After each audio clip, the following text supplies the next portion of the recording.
Hello commerce graduate, welcome back to the channel guys. और आज हम आए हैं आपकी यूनिट 2 के साथ बिजनेस ऑर्गेनाइजेशन की सीरीज को लेके।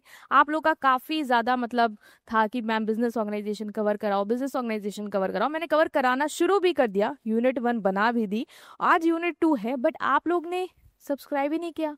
मतलब मैं देखती हूँ, देखते तो हैं, अभी उस वीडियो में 700-800 हैं व्यूज, बट सब्सक्राइब तो मतलब है ही नहीं। क्यों?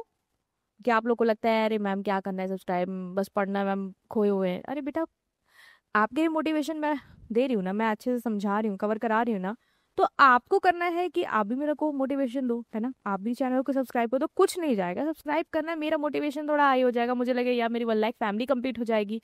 जैसे आप लोग को लगता है मेरा पेपर पास हो जाए, वैसे मुझे ये लगता है। मैं बार बार कहना नहीं चाहती हूँ, बट मैं, जैसे आप सब मेरे स्टूडेंट्स हो, ठीक है, हम सब एक कम्युनिटी में आ गए हैं अभी, तो इतना तो मैं कह सकती हूँ ना कि आप लोग बोलते हो दीदी ये कराओ, दीदी वो कराओ, मैम ये कराओ, मैम वो कराओ, तो देखो मैं आप लोग के लिए हूँ, ठीक। आप लोग बिल्कुल मत रहो मेरे छोटे भाई बहन की तरह, मैं हूँ आप लोग के लिए। आप लोग भी तो अब मेरा थोड़ा सा मनोबल बढ़ा दो, ठीक है। चलो बच्चे, स्टार्ट कर रहे हैं यूनिट 2 के साथ, और बहुत इंटरेस्टिंग टॉपिक्स हैं। और मैं बता दूं, यूनिट 2 हलवा है, इससे कोई भी क्वेश्चन आएगा ना करके आना, क्योंकि अपने आप से लिख पाओगे, ठीक। और कैसे लिख पाओगे वो मैं बता दूंगी, कैसे खुद से लिखना, ज्यादा रटने की जरूरत नहीं पड़ेगी। तो अगर आप देख रहे हो कल पेपर है तो हो जाएगा, मैं संभाल लूंगी। बस आपको ये करना है कि आप अच्छे से पढ़ो, ठीक। नाउ कॉन्सेप्ट, सबसे पहले तो टॉपिक है आपका प्रमोशन ऑफ बिजनेस। बहुत लोगों को लगता है यार मैम प्रमोशन मतलब क्या, मार्केटिंग कर रहे हैं, ब्रांड अवेयरनेस क्रिएट कर रहे हैं, क्या कर रहे हैं बिजनेस का। बेटा प्रमोशन बिजनेस ऑर्गेनाइजेशन के टर्म में अगर हम देखें ना, इस टर्म में देखें तो प्रमोशन मतलब होता है बिजनेस को स्टार्ट करने की जो जर्नी है उसके बारे में बातचीत करना, कि कैसे आप स्टार्ट करने के लिए सोचोगे कि क्या करना है, फिर कैसे रिसोर्सेज इकट्ठा करोगे, फिर कैसे स्टार्ट करोगे, है ना। वो जो है ना वही बस प्रमोशन। तो भाई क्या है promotion? Promotion of a business refers to all the step, मतलब वो सारे स्टेप्स या एक्टिविटीज जो हम करते हैं एक नए बिजनेस को स्टैब्लिश करने के लिए और उसको रेडी करने के लिए कि वो ऑपरेट होने लगे। जैसे आप हो, आपको अपनी दुकान स्टैब्लिश करनी, तो आप क्या क्या करोगे जिससे आपकी वो नई शॉप स्टैब्लिश हो जाए और वो रन करने लग जाए। उसमें जो भी आप एक्टिविटीज करते हो वो सब क्या है, आपकी प्रमोशन है। तो क्या समझ में आया प्रमोशन के बारे में? नाम प्रमोशन एक्टिविटीज है, ठीक है बेटा, एक्टिविटीज है, ऑल एक्टिविटीज है मैम, सारी एक्टिविटीज है जो बिजनेस को स्टार्ट करने के लिए, स्टार्ट करने के लिए क्या, बिजनेस बिजनेस को स्टार्ट करने के लिए और उसको ऑपरेट करने के लिए हम परफॉर्म करते हैं। सिंपल, याद हो गया। नेक्स्ट इज, इसमें आता क्या है, आइडेंटिफाइंग बिजनेस अपॉर्चुनिटी। सबसे पहले तो जानो ना कि किसमें मुझे बिजनेस स्टैब्लिश करना चाहिए, क्या मार्केट में गैप है, क्या कस्टमर चाहता है जो मैं लाऊं मार्केट में। Collecting resources like money, machine, man power. तुम्हें समझ में आ गया कि मार्केट में गैप ये है, यार ये मुझे बनाना चाहिए। लोगों को ऐसे शूज नहीं मिल रहे जो स्पोर्ट्स के लिए बहुत ही ज्यादा कंफर्टेबल हो, तो मुझे गैप पता चल गया। अभी मैंने क्या किया, अभी मुझे तो बनाना है, बट मैं ऐसे थोड़ी ना बना दूंगी, मुझे पैसा चाहिए होगा रॉ मटेरियल खरीदने के लिए, मुझे लोग चाहिए होंगे जो उस पर काम करेंगे, ठीक। तो फिर क्या करेंगे, रिसोर्स कलेक्ट करेंगे। तो ये सब बेटा क्या करो, बिजनेस को स्टार्ट करने के लिए जो भी एक्टिविटीज करो, कि सबसे पहले तो मुझे सोचना है क्या हो सकता है, मुझे आगे आइडिया, मैं ये करूंगा, ठीक। अभी मुझे रिसोर्स चाहिए तो फिर मैं वो लाना शुरू करूंगा, ठीक। कंप्लीटिंग लीगल फॉर्मेलिटीज, अभी मान लो कोई बिजनेस स्टैब्लिश करना जिसके लिए रजिस्ट्रेशन लाइसेंस चाहिए, तो वो कौन लाएगा, आप ही लाओगे ना।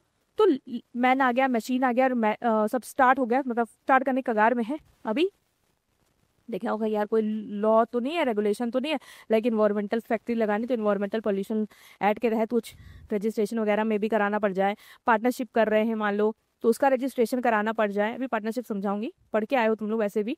Next is creating awareness about the new business. हाँ, बिजनेस में मान लो अपने बनाना शुरू कर दिया, सारी फॉर्मेलिटी पूरी कर दी, सब कुछ आपके पास है, प्रोडक्ट बन गया, रेडी हो गया, कैसे बिक जाएगा? नहीं, आपको उसको बताना तो पड़ेगा ना कस्टमर को कि आपके पास प्रोडक्ट है, और वो आए और लेके जाएं, तभी तो बिजनेस ऑपरेट हो पाएगा।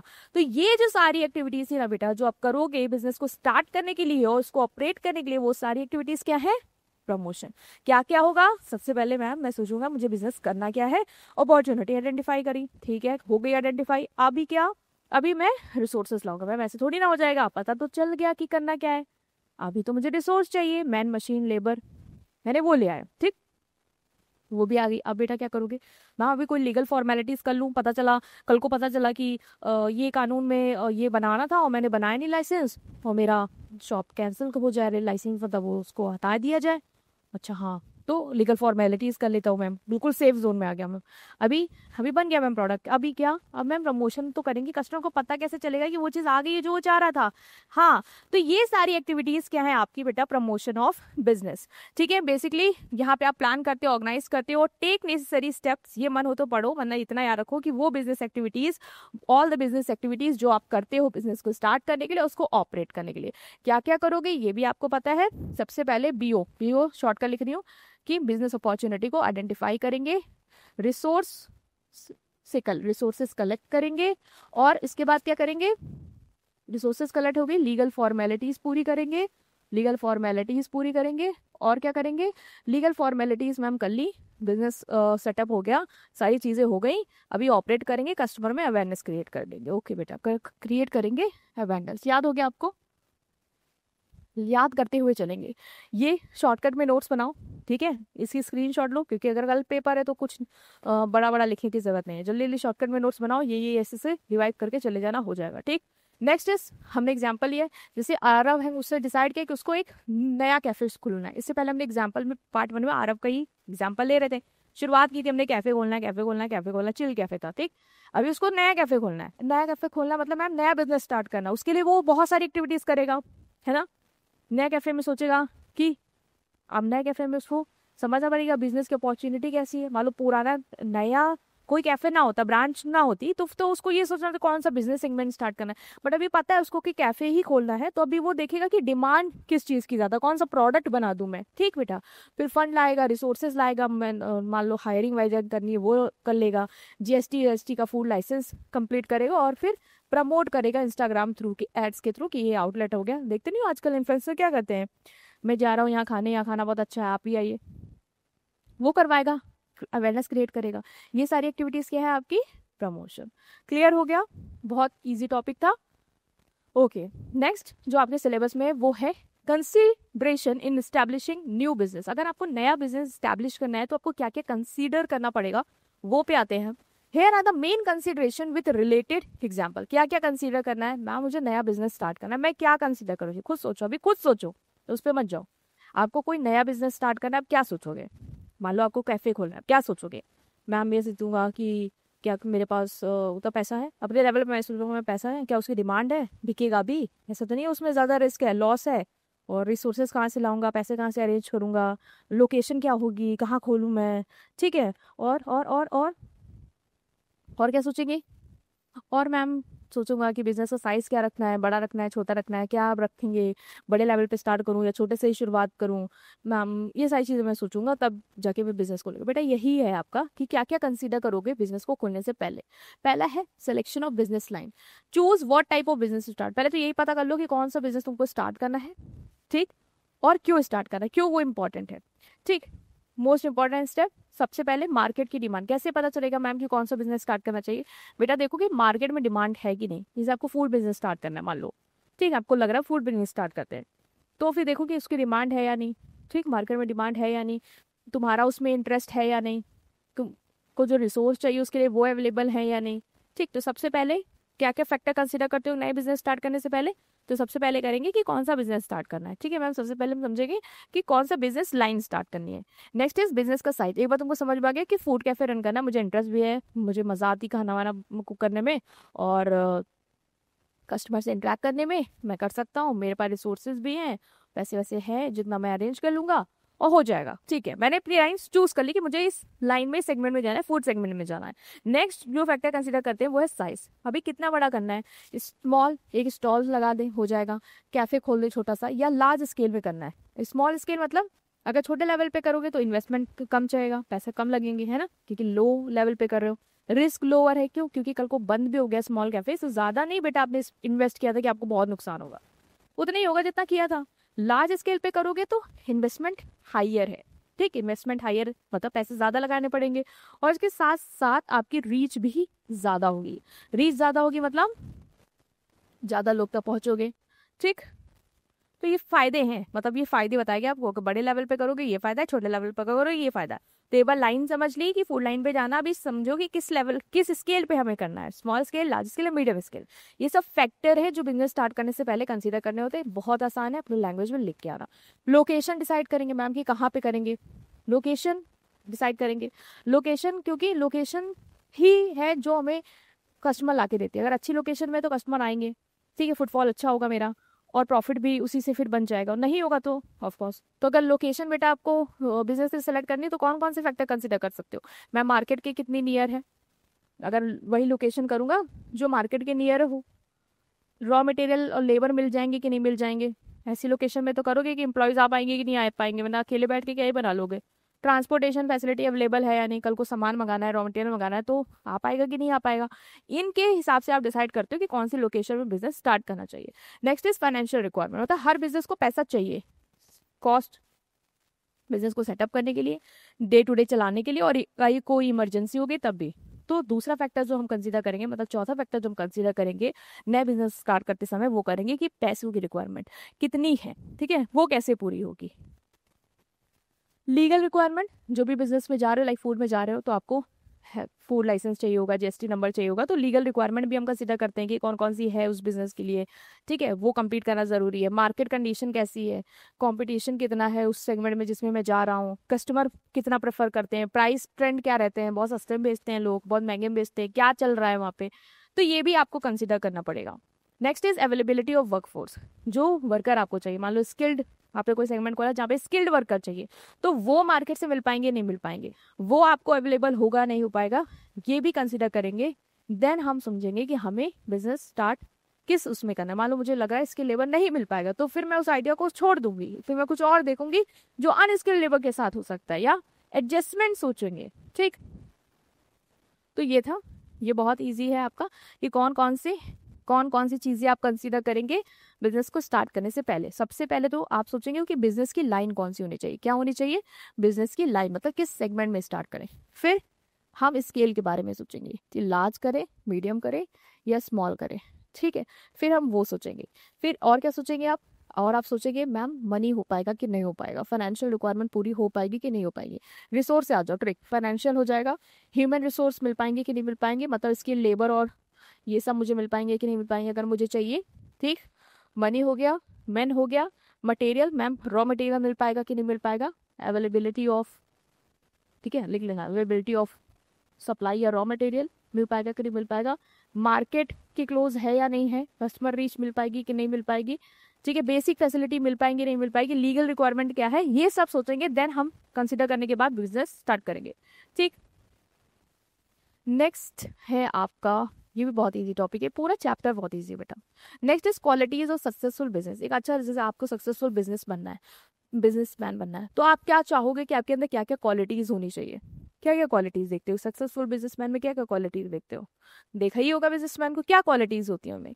मैम अच्छा डिसीजन ले लेते हैं, हाँ डिसीजन अच्छा ले लेते हैं मैम, वो अच्छा कम्युनिकेशन स्किल होती है उनकी, हाँ होती है मैम, विजन होता है उनका, कन्विंसिंग पावर अच्छी होती है, मोटिवेट बढ़िया कर लेते हैं, लीड अच्छा कर लेते हैं, हाँ कर लेते हैं, और मैं क्विक डिसीजन ले लेते हैं, और अगर कोई प्रॉब्लमेटिक सिचुएशन होती है तो वहाँ पे कामली सिचुएशन को हैंडल कर लेते हैं, और लोगों को साथ चलने की उनके अंदर लीडरशिप डायरेक्शन की बहुत अच्छी है, सुपरवाइजर अच्छे होते हैं, और टाइमली डिसीजन लेने में एक्सपर्ट होते हैं, रिस्क टेकर होते हैं, ठीक। ये सारी क्वालिटीज हैं, ये लिखाओ पेपर में, अपने लैंग्वेज में लिखाओ, कोई दिक्कत नहीं है, बाकी यहाँ पे देख लो, ठीक है।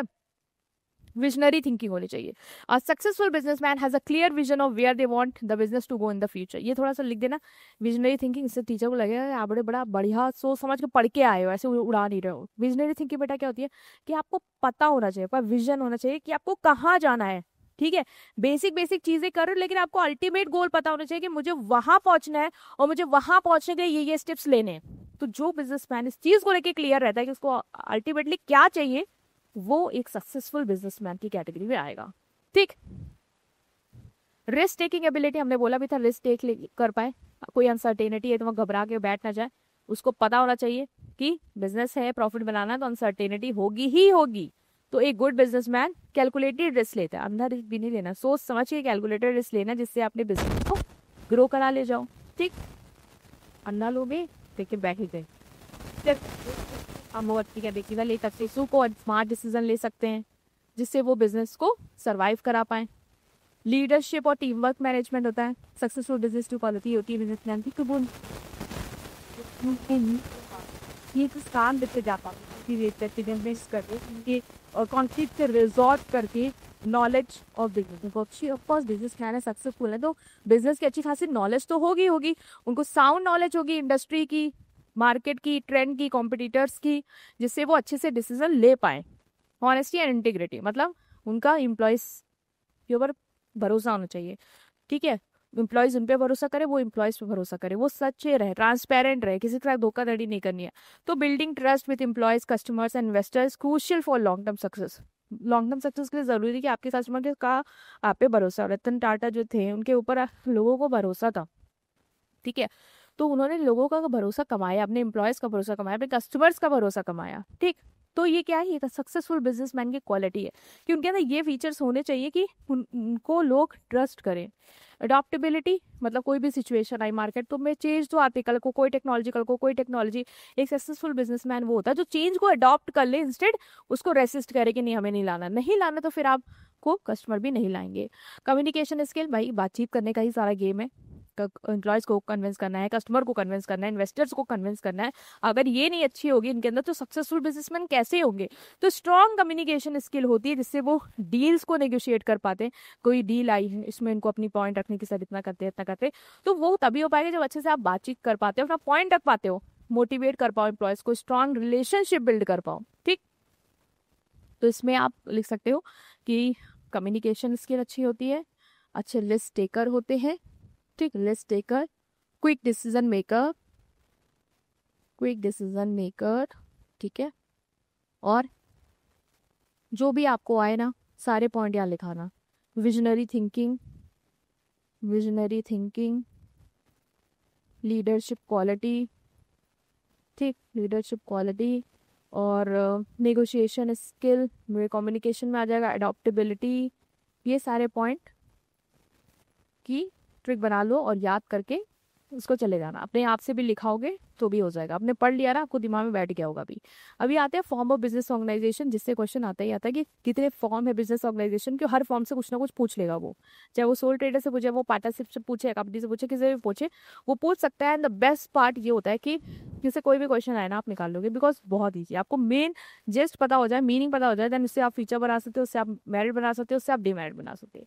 तो टाइप्स कितने हैं, पहला है sole proprietorship, partnership, joint stock, cooperative. Story समझिए क्या है ये फॉर्म्स ऑफ बिजनेस ऑर्गेनाइजेशन। अब बिजनेस मैम सोचता है कौन कौन से फैक्टर कंसिडर करे हैं, वो समझ में आ गया। एक अच्छे बिजनेसमैन की क्वालिटी क्या है वो समझ में आ गई। अभी ये कि अभी बिजनेस सेटअप करना है। बिजनेस कैसे सेटअप करोगे बेटा, अकेले करना है तो सोल प्रोप्राइटरशिप, मतलब अकेले बिजनेस बनाना है। कहते नहीं मैं तो किसी के साथ मैं अकेले इतना बिजनेस बनाऊंगा, अकेले मुझे करना है, तो वो सोल प्रोप्राइटरशिप है। अगर आप अपने दोस्त के साथ करना चाहते हो, पार्टनर्स के साथ करना चाहते हो, वो पार्टनरशिप है। अगर आपको लगता है कि नहीं पार्टनरशिप भी, और पार्टनरशिप में तो 50 लोग ही बने, मुझे और लोग चाहिए, बाहर से भी पैसा चाहिए, तो बेटा फिर कंपनी में चले जाओ, कंपनी कर लो। और अगर आप लोगों के वेलफेयर के लिए उस तरीके से बिजनेस सेटअप करना चाहते हैं जिसके हमारे आसपास के लोगों का बेनिफिट हो जाए और हम सब लोग मिलके कुछ रन करें, तो आप कोऑपरेटिव सोसाइटी फॉर्म करिए। ठीक, अभी मैंने सिर्फ शॉर्ट्स में बताया, अभी एक एक करके अच्छे से समझाओ। तो ये होता है फॉर्म ऑफ बिजनेस ऑर्गेनाइजेशन की किस फॉर्म में आप बिजनेस को रन करना चाहते हो, ऑपरेट करना चाहते हो, कंट्रोल करना चाहते हो या मैनेज करना चाहते हो। ठीक, refers to the different ways in which business can be structured and managed. Okay, first is sole proprietorship. Sole proprietorship क्या होती है, ये एक ऐसा टाइप ऑफ बिजनेस है जो ओन करता है, कंट्रोल करता है और मैनेज करता है बाय सिंगल पर्सन। एक मीनिंग बताऊंगी, सब में वही मीनिंग लिख देना, नंबर नहीं जाएगा। वो बिजनेस OCM, ये पे क्या OCM, वो business, a form of business, ठीक है, अ फॉर्म ऑफ बिजनेस या a type of business organization that is own, control and managed. Owned, controlled and managed by a single person is called sole proprietorship. The type of business organization that is owned, controlled and managed by more than one person or two or more person, more than one person, the two or more person is called partnerships. लिख सकते हो। यहाँ पे क्या है, यहाँ पे और क्वालिटीज क्या है मैम, एक है तो सारा लिस्ट यही बियर करेगा, सारा प्रॉफिट यही एंजॉय करेगा, सारे डिसीजन यही लेगा, सारा कंट्रोल यही करेगा, सारा मैनेजमेंट यही करेगा, सब कुछ इसके पास है, अच्छे से जल्दी कर लेगा। हाँ यही है सोल प्रोप्राइटरशिप। अपने आप को एज्यूम करो कि आप अकेले बिजनेस करोगे तो आपको क्या क्या फायदे होने वाले हैं और क्या क्या नुकसान, वही लिख के आ रहा है बस। तो वो बिजनेस जिसे OCM, that is the business, the type of business organization that is owned, control मतलब ओन मतलब ओनर यही है, कंट्रोल मतलब सारा डिसीजन वगैरह कंट्रोल वगैरह ये कर रहा है, और जितनी भी डे टू डे एक्टिविटीज है सब कुछ मैनेजमेंट भी यही कर रहा है, that is own, control and manage bye a single person is called sole proprietorship. Clear हो गई definition. Next is that person invest money. हाँ भैया वही पैसा है, एक ही लपट खाने का वही पैसा, तो पैसा लगाएगा वही फर्स्ट से पैसा लगाएगा, चाहे अपने केस से लगाए, चाहे फैमिली से लेके लगाए, चाहे रिश्तेदारों से लेके लगाए, दोस्तों से लेके लगाए, पैसा तो वही लगाएगा। तो सारा पैसा कौन लगाएगा? तो डेफिनेशन को एक्सप्लेन करना हो तो कहानी लिखो। क्या लिखोगे? कहानी नहीं है ये, जिस अब सही लिख रहे हो, ठीक है, अब लिखो, सोचो। वो पर्सन जो इन्वेस्ट करेगा मनी, सारे डिसीजन भाई वही लेगा, अकेला तो सारे वही लेगा, प्रॉफिट वही एंजॉय करेगा और सारा लॉस भी वही बेयर करेगा। आपको तुम्हारा लॉस कोई पार्टनर थोड़ी ना तो जो आएगा कि अरे चलो प्रॉफिट तो तुम सारा एंजॉय करो, लॉस हम लेने आएंगे। नहीं, लॉस आप ही बेयर करेंगे, क्योंकि आप अकेले बिजनेस प्लान कर रहे थे, सारे डिसीजन आपने लिए, गलत हुआ तो आपकी बेयर करेंगे ना रिस्क, बाकी क्यों लेने आएगा। जैसे किराना शॉप, लोकल किराना शॉप आपने देखी होगी, अपने घर के आग पास अकेला पर्सन रन कर रहा है, वो क्या है? सोल प्रोप्राइटरशिप तो है, सोल प्रोप्राइटर ही तो है, वही सारा पैसा लगा रहा है, वही डिसीजन ले रहा है, वही मैनेजमेंट कर रहा है, वही प्रॉफिट कमा रहा है, अपनी जेब में रख रहा है, वही रिस्क बेयर कर रहा है। लोकल बेकरी जो एक पर्सन रन कर रहा है, सब क्या है? Sole proprietor, sole proprietorship. Soul trader is a person, और सोल ट्रेडर क्या होता है? एक होती है सोल प्रोप्राइटरशिप, सोल ट्रेडरशिप भी बोल सकते हो, ठीक है। प्रोप्राइटर जो आप पढ़ रहे हो, सोल प्रोप्राइटरशिप। सोल प्रोप्राइटरशिप क्या है?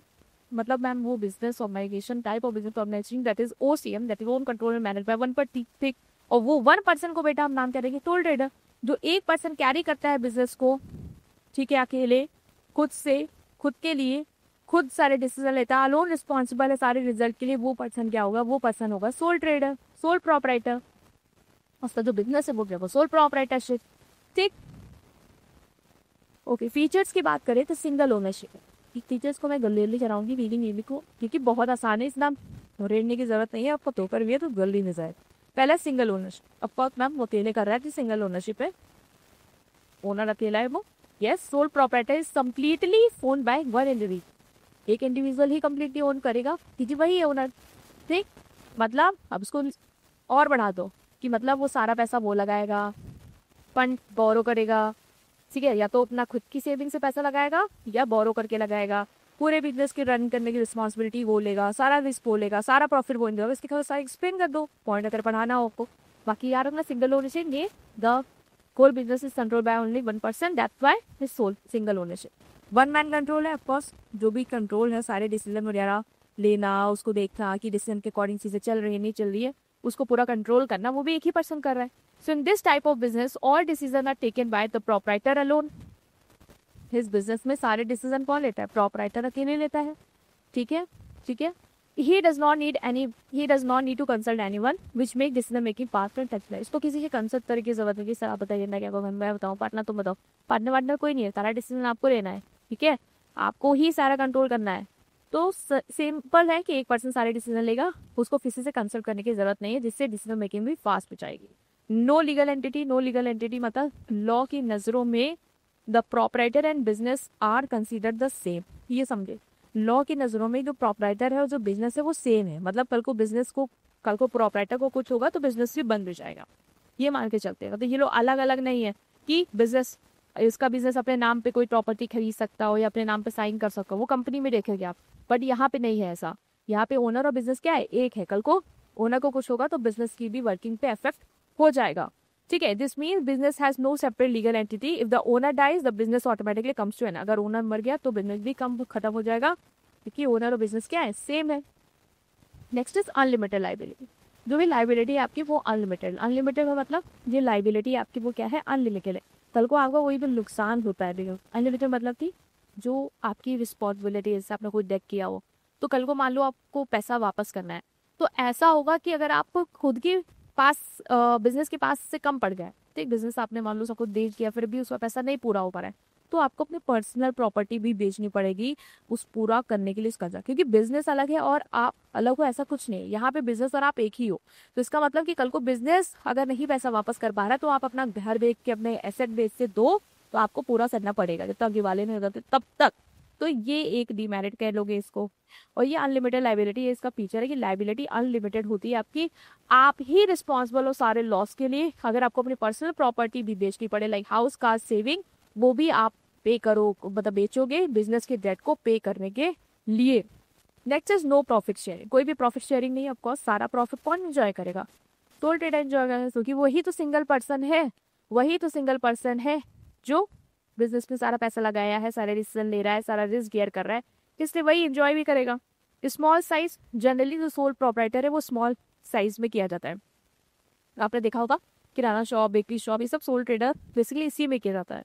क्योंकि अगर बड़े लेवल पे बिजनेस करना है तो आपको ज़्यादा पैसा चाहिएगा, और ज़्यादा पैसा चाहिए तो आपको लोग ज़्यादा चाहिए, के लिए आप कितना ही लगा दोगे उस ज़्यादा लोगों के लिए, या तो आप कंपनी इस्टेब्लिश करोगे या तो आप पार्टनरशिप में भी उतना स्केल में बढ़ सकता, मीडियम में जा सकते हो, लेकिन आप कंपनी नहीं बनानी पड़ेगी ताकि फंड ज़्यादा आ जाए, रिसोर्स ज़्यादा हो जाए। ठीक है, तो बेसिकली ये स्मॉल स्केल के लिए ज़्यादा ही सुटेबल है। नो लीगल फॉर्मेलिटी, यहाँ पे आसान है इसको स्टार्ट करना, क्योंकि फॉर्मेलिटी ज़्यादा नहीं। जैसे कंपनी है उसमें क्या होता है बेटा, बहुत रजिस्ट्रेशन प्रोसेस होता है लंबा चौड़ा, आपको कंपनी बनाने के लिए बहुत समय लग जाएगा, उसको प्रोसेस करने के लिए, कोर्ट जाने के लिए, चक्कर काटने के लिए।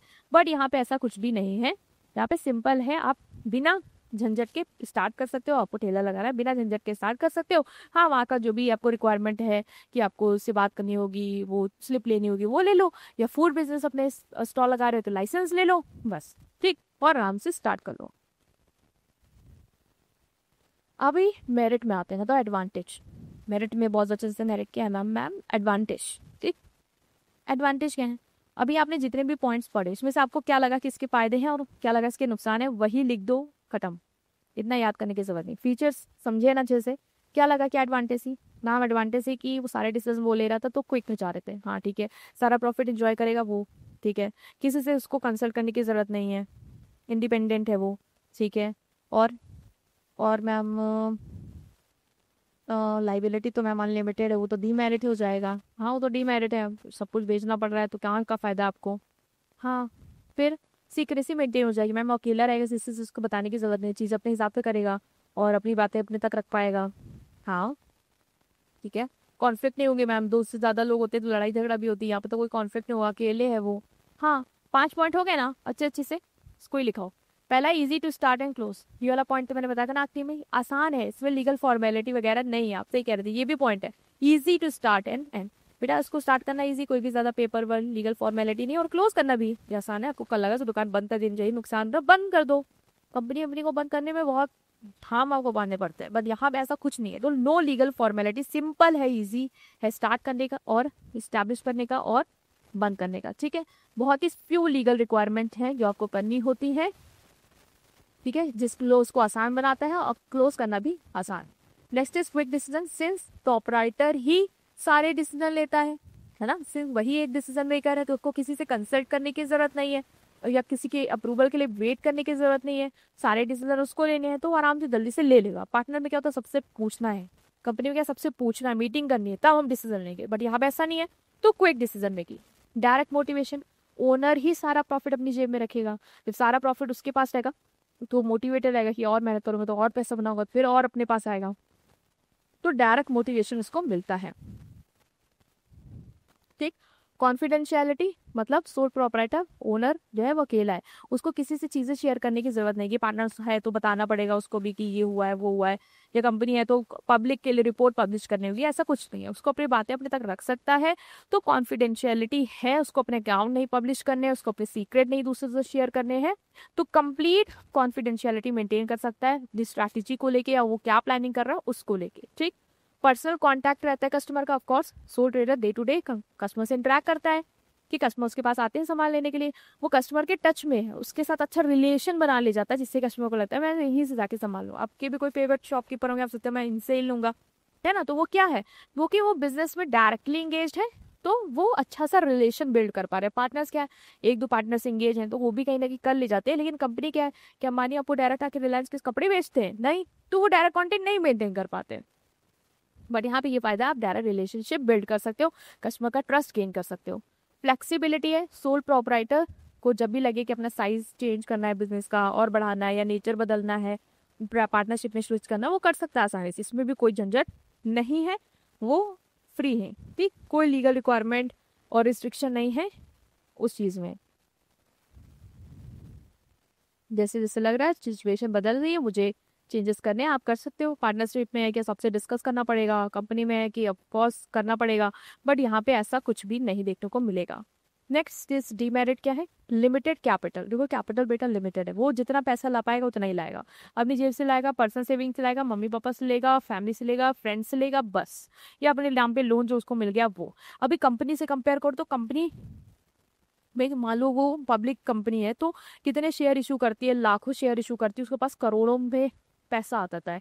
बट यहाँ पे क्या वो इतना करोड़ों में पैसा ला पाएगा अकेले, नहीं ला पाएगा, उसके लिए पॉसिबल ही नहीं होगा, उसको बैकअप अगर इतना अच्छा नहीं है तो नहीं ला पाएगा। तो कहीं ना कहीं ये डिमेरिट है कि कैपिटल लिमिटेड है। पार्टनर्स है, मान लो पार्टनर्स में कर रहे हैं तो मेरे पास जो है मैंने लाया, फिर वो भी लेके आए अपना वही सब कुछ, तो हमने तब भी ज्यादा बना लिया, बट यहाँ पे उतना खून के कंपैरेटिव उतना नहीं है, ठीक लिमिटेड है। अनलिमिटेड लाइबिलिटी, ये तो मैंने बताया था कि सबसे बड़ा ड्रॉबैक यही है कि अनलिमिटेड लाइबिलिटी, कल को बिजनेस का नुकसान होता है, डेट पूरा करना है तो आपको पर्सनल प्रॉपर्टी भी बेचनी पड़ेगी उस नुकसान को पूरा करने के लिए, तो unlimited liability. Limited managerial skill, एक सिंगल पर्सन हर चीज का अच्छा नहीं हो सकता, ये आपको भी पता है। हो सकता है कि उसको एक जगह की नॉलेज अच्छी है लेकिन अकाउंटिंग में अच्छा नहीं है, मार्केटिंग में अच्छा है, मैनेजमेंट में अच्छा नहीं है, तो जरूरी नहीं कि एक बार ना हर चीज में अच्छा हो, वो सब कुछ कर ले जाए, तो ये भी एक डिमेरिट है। पार्टनर्स होंगे तो मान लो ये होगा कि मैम अकाउंट्स में मेरा पार्टनर अच्छा है, हमें वैसी टीम बनाई है तो हम वो कर ले जाएंगे, बट यहाँ पे वो डिमेरिट है। Uncertain life, of course life uncertain है क्योंकि सेपरेट लीगल एंटिटी तो है नहीं, ये अलग है बिजनेस अलग है, कल को ओनर को कुछ होता है तो बिजनेस भी खराब हो जाएगा, बंद हो जाएगा। अभी कंपनी में क्या है कि ओनर को कुछ होता है तो कंपनी चलती रहती, चल रही है आज कटा, बट वहाँ पे वो चीज़ पॉसिबल है, ये वो सेपरेट लीगल एंटिटी है, बट ये नहीं है तो ओनर को कुछ होगा, कल को ओनर की तबियत खराब होगी तो अब देखते हैं दुकान बंद हो जाती है, इसलिए इनकी तबियत खराब हो अस्पताल में गए, तो डायरेक्ट इफेक्ट आता है। ठीक है, अनसर्टेन लाइफ डिपेंड करती है लाइफ ऑफ प्रोपराइटर। प्रोपराइटर अगर डाई हो जाए या इंसॉल्वेंट हो जाए या मेंटली अनफिट हो जाए या फिजिकली अनफिट हो जाए तो बिजनेस से भी अक्सर आएगा। नो लार्ज स्केल इकोनॉमीज, मतलब आपसे उसको स्मॉल स्केल में रन कर सकते हो क्योंकि रिसोर्स आपके पास लिमिटेड। ठीक, आप उसको लार्ज स्केल में अगर रन करना है तो आपको ज्यादा लोग चाहिए, उनकी हायरिंग करने से उनको ज्यादा पे करना होगा। ठीक, इसके साथ ही साथ इन्वेस्टमेंट करना होगा बड़े स्केल में बिजनेस फैलाने के लिए, और कहाँ से उतना पैसा ले आओगे अकेले ही, तो उतना वो पॉसिबल नहीं है।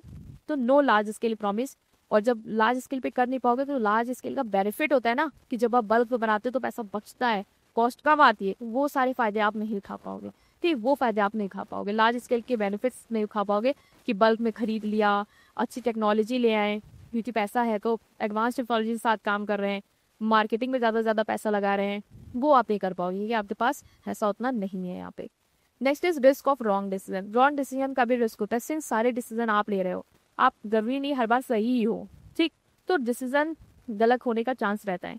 अभी उसमें क्या है, पार्टनर्स में मैंने तो सोचा कि ऐसे करते हैं, मेरे पार्टनर ने मुझे लॉजिक बताया कि नहीं ऐसा नहीं कर सकते, मेरे डिसीजन को सही कर दिया, बट वो चीज़ यहाँ पॉसिबल नहीं है क्योंकि सिंगल पर्सन सारे डिसीजन ले रहा है, तो हैवी लॉस के चांसेस रहते हैं। Next is partnership. पार्टनरशिप क्या है, ये एक ऐसा टाइप ऑफ बिजनेस है जहाँ पे टू और more people agree to share profit and loss of a business carried on by the sole trader की इतनी हमें डिसएडवांटेज सुन ली, हम रिस्क अकेले लेना है और हर चीज़ में अच्छा नहीं हो सकता, डिसीजन गलत हो सकते हैं, लाइबिलिटी अनलिमिटेड है, सारा पैसा भी वो ज़्यादा नहीं ला पाएगा, तो अभी क्या करें, अभी पार्टनरशिप पर करते हैं कि हम 2 या 2 से ज़्यादा लोगों को ला के बिजनेस स्टार्ट करें और ऑपरेट करें। तो ये क्या है आपका पार्टनरशिप, कि जहाँ पे बिजनेस कौन कैरी आउट करता है, 2 और मोर पीपल, 2 और 2 से ज्यादा लोग, अकेला है तो सोल ट्रेडर हो जाता, तो 2 होने चाहिए, या 2 से ज्यादा लोग एग्री करते हैं कि हम बिजनेस स्टार्ट करेंगे, पैसा लगाएंगे, इन्वेस्ट करेंगे, कैपिटल प्रॉफिट शेयर करेंगे, तो और सब लोग मिलकर रिस्क बेयर करेंगे। ठीक, this agreement is called partnership deed. ये जो एग्रीमेंट करते हैं ना, अभी ऐसे ओरली भी कर सकते हैं, रिटर्न में भी। रिटर्न में जब करते हैं कि हाँ आपका रेशो में इतना पैसा लगा रहे हो, तुम इतना पैसा लगा रहे हो, हम इस रेशियो में शेयर करेंगे, 50-50% रेशियो होगा, रिस्क की 50-50% बेयर करेंगे, और ये ऐसे जब वो पूरा लिख देते हैं किसी को, एक रिटर्न एग्रीमेंट बना लेते, तो उससे कहते हैं पार्टनरशिप डीड। कि कल को तुम बोलो कि नहीं मैम मेरा 50% नहीं, मेरा तो 70% था, तो I will show you the return agreement कि ये देखिए आपने डीड में साइन किया, मैंने डीड में साइन किया, और हमारे एग्रीमेंट ये हुई थी। ठीक, तो वो रिटर्न एग्रीमेंट, क्योंकि बट बेटा अकेले हो तो नहीं क्लैश होने के चांसेस है, बट यहाँ पे तो चांसेस है ना कि लड़ाई हो सकती है कल को जाके, और लड़ाई इन्हीं सब बातों में होती भी है, तो हम इसीलिए एग्रीमेंट कर लेते हैं। The people who enter this agreement are called partners. और जो एग्रीमेंट में एंटर करते हैं, पार्टनरशिप डीड में एग्रीमेंट करते हैं, मतलब एग्रीमेंट करते हैं, पार्टनरशिप डीड में एंटर करते हैं कि आपका ये प्रॉफिट शेयरिंग रेशो मेरा ये है, हमने इतनी कैपिटल इन्वेस्ट करनी है, उसको हम उन लोगों को हम क्या बोलते हैं, उन लोगों को हम बोलते हैं partners, and they together form a firm. और ये लोग साथ में मिलकर क्या फॉर्म करते हैं, फर्म फॉर्म करते हैं। ठीक, it is based on mutual trust and cooperation. आपको जब आप पार्टनर्स के साथ काम कर रहे हो तो सारा खेला ट्रस्ट का है, भरोसे का, कि आप उस पर कितना भरोसा कर रहे हो और आप जिसके साथ कितना कॉपरेट कर रहे हो, क्योंकि दोनों लोग को तालमेल बना के ही काम करना होगा, तभी बिजनेस रन कर पाओगे। एक साथ खदर लड़ते ही रहोगे तो फिर साथ में बिजनेस कर ही नहीं पाओगे। और एक दूसरे पे भरोसा करना, अगर सस्पिशियस रहोगे कि अरे नहीं ये तो ज्यादा कमाता होगा या अपने जेब पे रखता होगा, तो फिर नहीं हो पाएगा बिजनेस। ठीक, तो म्यूचुअल ट्रस्ट होना बहुत जरूरी है। जैसे दोनों फ्रेंड हैं, दो फ्रेंड ने उन्होंने डिसाइड किया कि हम रेस्टोरेंट एक साथ शुरू करेंगे। वो क्या करेंगे, पैसा एक दूसरे के साथ लगाएंगे, प्रॉफिट शेयरिंग रेशियो डिसाइड करेंगे कि ये सब क्या, ये है पार्टनरशिप। एक ऐसा टाइप ऑफ बिजनेस ऑर्गेनाइजेशन जहाँ पे 2 और more people come together to share profit and loss of the business carried on by them or any one of them for all। any one of them for all मतलब ये भी बताती हूँ, या तो बिजनेस एक इंसान कर सकता है या बहुत सारे लोग कर सकते हैं। देखो मैं बता रही हूँ, carried on by one, carried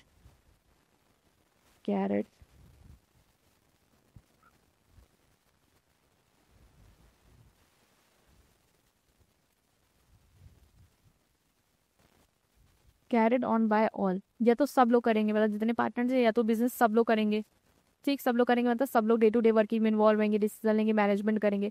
मान लो कोई पार्टनर है वो विदेश में रहता है, उसने कहा भाई मैं पैसा लगा दूंगा, मेरा रेशियो डिसाइड कर लो, मैं आ नहीं पाऊंगा, ठीक है, मैं ये नहीं कर पा रहा हूँ, तो फिर या तो फिर क्या करेंगे, हो सकता है फिर 2 पार्टनर है उसमें से एक तो बाहर है तो वो आएगा नहीं, तो एक कर लेगा, एक कैरी कर लेगा। ठीक है, carried by one acting for all, जो सबके लिए क्या करेगा, सबके बिहाफ पे एक्ट कर रहा होगा, मतलब सबके बिहाफ पे वो डिसीजन लेगा और अकेले बिजनेस सबके बिहाफ पे रन करेगा। या तो सब मिलके करेंगे, या तो अगर कोई बाहर है, मान लो 2-3 बाहर हैं और आप अकेले हो, तो आप उन सबके बिहाफ पे बिजनेस रन कर दोगे, सारे डिसीजन आप ले लोगे। मतलब कंसल्ट कर सकते हो बट सारा बिजनेस हैंडल करना, डे टू डे एक्टिविटीज को हैंडल करना, डिसीजन लेना मान लो, वो आप करोगे। और सामने वाले ये नहीं कह सकते कि डिसीजन तुमने लिया तो भी लॉस हुआ तो तुम अकेले बियर करो, हम क्यों हिस्सा लगाएं, नहीं, ये आपने एग्रीमेंट में कर लिया था कि बिजनेस में रेशियो ऐसे से है और ऐसा ही होगा। और आप लोग को पार्टनरशिप में एक डिमेरिट यही देखने को मिलेगी कि एक पर्सन की भले ही वजह से डिसीजन गलत हो, लेकिन नुकसान सबको बियर करना है, क्योंकि यहाँ पे एजेंट और प्रिंसिपल का रिलेशन होता है। एजेंट और प्रिंसिपल, ये टर्मिनोलॉजी याद रखना, एजेंट और प्रिंसिपल का रिलेशन मतलब कि जो पर्सन है वो, पार्टनर जो है वो अपने एक्ट से सबको बाइंड कर सकता है, मतलब अपना डिसीजन जो लिया उससे, उस डिसीजन के लिए भले उसने लिया हो, मान लो कोई नहीं अवेलेबल होगा, उसने लिया हो, लेकिन सब उसके लिए जिम्मेदार होंगे और सबके कामों के लिए एक पर्सन भी जिम्मेदार होगा। मतलब सब लोग एक दूसरे को अपने एक्ट से बाइंड करते हैं और एक दूसरे के एक्ट से बाइंड होते, समझ रहे हो। जैसे मैं हूँ, मैंने कुछ गलत किया तो मेरी वजह से आप उसके जिम्मेदार आप भी हो जाओगे, और अगर आपने कुछ गलत किया तो उसके लिए मैं भी जिम्मेदार हो जाऊंगी, तो हम लोग का ऐसा रिलेशन हो जाएगा। ठीक, तो ये है, तो ये तो हो गई। इंडियन पार्टनरशिप एक्ट के हिसाब से पार्टनरशिप एक रिलेशन है बिटवीन पर्संस जो एग्री करते हैं कि प्रॉफिट शेयर करेंगे बिजनेस को, कैरिड ऑन बाय ऑल और any one of them acting for all. मैंने बताया था या तो सब एक साथ करेंगे या फिर हो सकता कोई एक सबके बिहाफ पे रन करे, सारे डिसीजन ले, बट सब लोग उस डिसीजन के लिए रिस्पॉन्सिबल होंगे। प्रॉफिट हो तो सब लोग बांटेंगे, लॉस होगा तो सब लोग बेयर करेंगे। ठीक, फीचर्स इसके क्या है, पहला है एग्रीमेंट बिटवीन पर्संस, लोगों के बीच में एग्रीमेंट है, ये तो हमने बात करी, एग्रीमेंट वगैरह करते हैं, लिख देते हैं, प्रॉफिट शेयरिंग रेशियो है, सहमति होगी तभी तो पार्टनर्स बन रहे हैं और बिजनेस एक साथ कर रहे हैं, तो एग्रीमेंट तो होनी ही होनी है। अब एग्रीमेंट रिटर्न भी हो सकती है, ओरल भी हो सकती है, मतलब एग्रीमेंट जो है वो होगी, ऐसा नहीं है एग्रीमेंट नहीं होगी। एग्रीमेंट ओरल हो सकती है और एग्रीमेंट रिटर्न हो सकती है। ओरल मतलब बोल दिया कि प्रॉफिट शेयरिंग रेशियो ये है, आप ये, इसने आपका 2 है मेरा 3 है, इससे बोल दिया, हो गया, आप ये करेंगे, मेरे ये ड्यूटी है, मेरे ये रोल्स हैं, आपकी ये काम है, ये बोल के कर सकते हैं। या फिर हम रिटर्न में लिख लिख के बता सकते हैं कि ये आपका है, मेरा है, और इसमें साइन कराने, क्योंकि लिखना ज्यादा बेटर रहेगा, कल को कॉन्फ्लिक्ट है तो वो प्रूफ हो जाएगा आपके पास। ठीक है, तो ओरल भी हो सकती है, रिटर्न भी हो सकती है, जिसमें आप पूरे टर्म्स वगैरह लिख देते हैं कि प्रॉफिट शेयरिंग रेशियो क्या होगा, ड्यूटीज क्या होंगी, कैपिटल का कंट्रीब्यूशन क्या होगा, ये सब। Next is number of partners. Minimum partners जो पार्टनरशिप में है वो 2 हो सकते हैं और मैक्सिमम 50 पार्टनर्स हो सकते हैं as per company act 2030। Minimum कितने हो सकते हैं, 2, और मैक्सिमम कितने हो सकते हैं, 50। एग्जाम्पल, लॉ फर्म में हैव 10 पार्टनर्स मैनेजिंग टुगेदर। जैसे लॉ फर्म में तो पार्टनर्स हो सकते हैं जो मैनेज कर रहे हैं, मतलब मिनिमम याद रखना 2 और मैक्सिमम मतलब 50, इतने पार्टनर्स हो सकते हैं आपके इसमें। Next is sharing of profit. Features क्या है, प्रॉफिट एंड लॉस शेयर करेंगे, ऑफ कोर्स एग्रीमेंट की है प्रॉफिट एंड लॉस शेयर करने के लिए, ऐसा तो नहीं सोच रहा कि आपने सब एक अपने जेब में कोई एक रसीखा नहीं, जो भी एग्रीमेंट रेशियो है, एग्रीड रेशियो में प्रॉफिट शेयर करेंगे। अनलिमिटेड लाइबिलिटी है, यहाँ पे भी बेटा लाइबिलिटी अनलिमिटेड ही है, मतलब कल को बिजनेस में कोई नुकसान होता है तो पार्टनर्स को अपना घर गृहस्थी भी बेचना पड़ेगा उस लॉस को बेयर करने के लिए। तो लिमिटेड लाइबिलिटी नहीं है, यहाँ पे भी लाइबिलिटी लिमिटेड है। अगर फर्म के एसेट इनफ नहीं है कि वो डेट पे कर पाए तो पार्टनर अपने पर्सनल प्रॉपर्टी से वो डेट पूरा करेंगे। म्यूचुअल एजेंसी है मतलब हर पार्टनर क्या है, every partner is both agent and principal. भी मैंने बता दिया था, हर पार्टनर एजेंट भी है प्रिंसिपल भी, मतलब दूसरों को अपने एक्ट से बाइंड भी करेगा और दूसरों के एक्ट से खुद बाइंड भी होगा। ठीक, एजेंट मतलब he can act on the behalf of other partner, principal mean he is bound by the action of other partner. दूसरों के बिहाफ पे एक्ट करेगा तो मतलब उसको अपने डिसीजन से बाइंड कर देगा, कल को मैंने नुकसान किया प्रॉपर्टी, तुमको भी फायदा या नुकसान, और दूसरों के एक्शन से खुद भी बाइंड होगा, क्योंकि हम यहाँ पे पार्टनरशिप में है। ठीक है, मेरी वजह से भी कुछ होता है तो वो भी भरेगा, उसकी वजह से भी कुछ होता है तो मैं भी भरूंगा। ये है एजेंट है और प्रिंसिपल का रिलेशन है। Next is legal status. A partnership firm has no separate legal identity from its partner. If partner change die the firm में डिसॉल्व और रिफॉर्म। ये सोल ट्रेडर की तरह ही है कि यहाँ पे कोई सेपरेट लीगल आइडेंटिटी नहीं है आपकी कि आपके अलग हो बिजनेस अलग है, कल को पार्टनर्स को कुछ होता है तो बिजनेस भी बंद हो जाएगा। म्यूचुअल ट्रस्ट, मैंने बताया था म्यूचुअल ट्रस्ट का सारा गेम है। आप पार्टनरशिप फेथ पे, ऑनेस्टी पे, कॉपरेशन पे डिपेंड करती है among partners. Since every decision affect everyone, क्योंकि हर डिसीजन से सबको इफेक्ट होता है। मान लो वो फॉरेन में है मेरा दोस्त और मैं डिसीजन ले रही हूँ उसके बिहाफ पे, अगर मैं सोचूं कि यार मैं एक काम करती हूँ इसको बताती हूँ नुकसान हो गया और नुकसान नहीं हुआ है, तो आपको क्या लगता है पार्टनरशिप उस बेस पे चल पाएगी ज्यादा दिन तक? जब उसको पता चलेगा वो मुझे हटा देगा वहां से और हम लोग लड़ाई होगी और बिजनेस बंद हो जाएगा। तो अगर हमें लॉन्ग रन में बिजनेस सर्वाइव करना है तो हमें एक म्यूचुअल ट्रस्ट होना चाहिए, एक दूसरे पर भरोसा होना चाहिए, एक दूसरे के साथ कॉपरेट करना है, एक दूसरे को धोखा नहीं देना है। उस अप्रोच से ही हम बिजनेस को रन कर पाएंगे। Next is voluntary registration. यहाँ पे रजिस्ट्रेशन वॉलंटरी है, मतलब चाहो तो रजिस्टर कराओ, ना चाहो तो ना कराओ। ऐसा नहीं कि रजिस्ट्रेशन कराना ही कराना पड़ेगा, करा लेते हो फायदा रहता है, क्योंकि कल को कोर्ट में कोई केस होता है तुम्हारे ऊपर तो तुम जाके बोल सकते हो, क्योंकि लीगली तुम लॉ की नजरों में एग्जिस्ट करते हो ऑन पेपर। नहीं कराओगे तो फिर वहां पे जाके आप कुछ नहीं बोल पाओगे, क्योंकि आप हो ही नहीं रजिस्टर्ड। तो एक दो फायदा होता है कि आपके ऊपर कोई केस करता है तो आप, या आपको किसी के ऊपर केस करना है तो वो आप कर सकते हैं। ठीक, next is restriction on transfer of share. Transfer of share पे रिस्ट्रिक्शन, ये कंपनी में नहीं होगा। मतलब कि जैसे कंपनी में आपके पास शेयर है, समझाऊंगी, शेयर आपने बेचना है तो आप बेच सकते हैं, इतना तो आप बड़े क्लास में आपको पता होगा शेयर क्या होता है। बट यहाँ पे क्या है कि आपको जैसे किसी को अपने बिहाफ पे पार्टनर बनाना, कल को मैंने बोला कि यार मैंने, मेरी बहन आ जाएगी वो तुम्हारे साथ पार्टनरशिप कर लेगी और मुझे कुछ काम है मुझे जाने दो, ठीक है, वो रेशियो एग्रीमेंट कर लेगी, तुम लोग उसके साथ कर लो, तो बेटा उसके लिए ना मुझे सबको मनाना पड़ेगा, सब मानेंगे तो ही पार्टनर आ पाएगा मेरे जगह पे, अदरवाइज नहीं आ पाएगा। तो आप, मैं अपना हिस्सा ऐसे नहीं ट्रांसफर कर सकती, पहले बात तो कर ही नहीं सकते हो, करना भी है तो कंडीशंस है। समझने में क्या है, आपके पास मेरे पास जैसे स्पेयर है, मुझे कल बेचना है तो मैं बेच दूँ, मुझे कंपनी से पूछने की जरूरत है मैं बेचूँ ना बेचूँ, आप बताओ, नहीं ना। तो ये है कि यहाँ पे पार्टनर्स जो है वो फ्रीली ट्रांसफर नहीं कर सकते अपनी ओनरशिप को या इंटरेस्ट को दूसरे को, आउटसाइडर को, बिना पार्टनर्स की कंसर्न के। तो ये है आपका, देख लीजिए, हमें समझा है एग्रीमेंट होती है, रिस्ट्रिक्शन है, म्यूचुअल ट्रस्ट कॉपरेशन पे डिपेंड करता है, रजिस्ट्रेशन वॉलंटरी कराना चाहो तो कराओ, म्यूचुअल एजेंसी है, शेयर होता है प्रॉफिट एंड लॉस, और numbers of partners minimum 2 maximum 50। ये पूरे क्या है फीचर्स हैं जो आपको बताएंगे पार्टनरशिप आखिरकार होती क्या है। नेक्स्ट आता है पार्टनरशिप डीड। क्या है पार्टनरशिप डीड? मतलब मैंने बताया था ना, ये एग्रीमेंट जब हम रिटर्न में कर लेते हैं कि क्या प्रॉफिट शेयरिंग रेशियो होगा, मेरी ड्यूटीज क्या है, आपकी ड्यूटीज क्या है, क्या रोल है, रिस्पॉन्सिबिलिटी, वही होती है पार्टनरशिप डीड। तो when two or more people start a partnership business, they need to clearly define their roles, rights and duty to avoid conflict later। जब दो लोग एक साथ बिजनेस स्टार्ट करते हैं तो बहुत ज़रूरी होता है कि वो ये बताएं कि क्या रोल होगा, क्या रिस्पॉन्सिबिलिटी, क्या ड्यूटी होगी, किस रेशियो में शेयर करेंगे, ताकि बाद में लड़े मत कि अरे यार ये तो नहीं था, तुम ये बता रहे हो, मेरा ये काम थोड़ी ना था, मुझे कब कहा ये करने को। तो वो सब चीज़ें नहीं होंगी, क्योंकि लीगली रिटर्न होगा और वो क्या होती है पार्टनरशिप डीड। ठीक है, जब रिटर्न में सब कुछ तय कर लेते हो कि ये ऐसे होना है, क्या क्या तय करोगे, name and address of the firm, कि फर्म का नाम क्या होगा, एड्रेस क्या होगा, कल को ये ना लड़ो कि फर्म का नाम तो मेरे नाम पे था।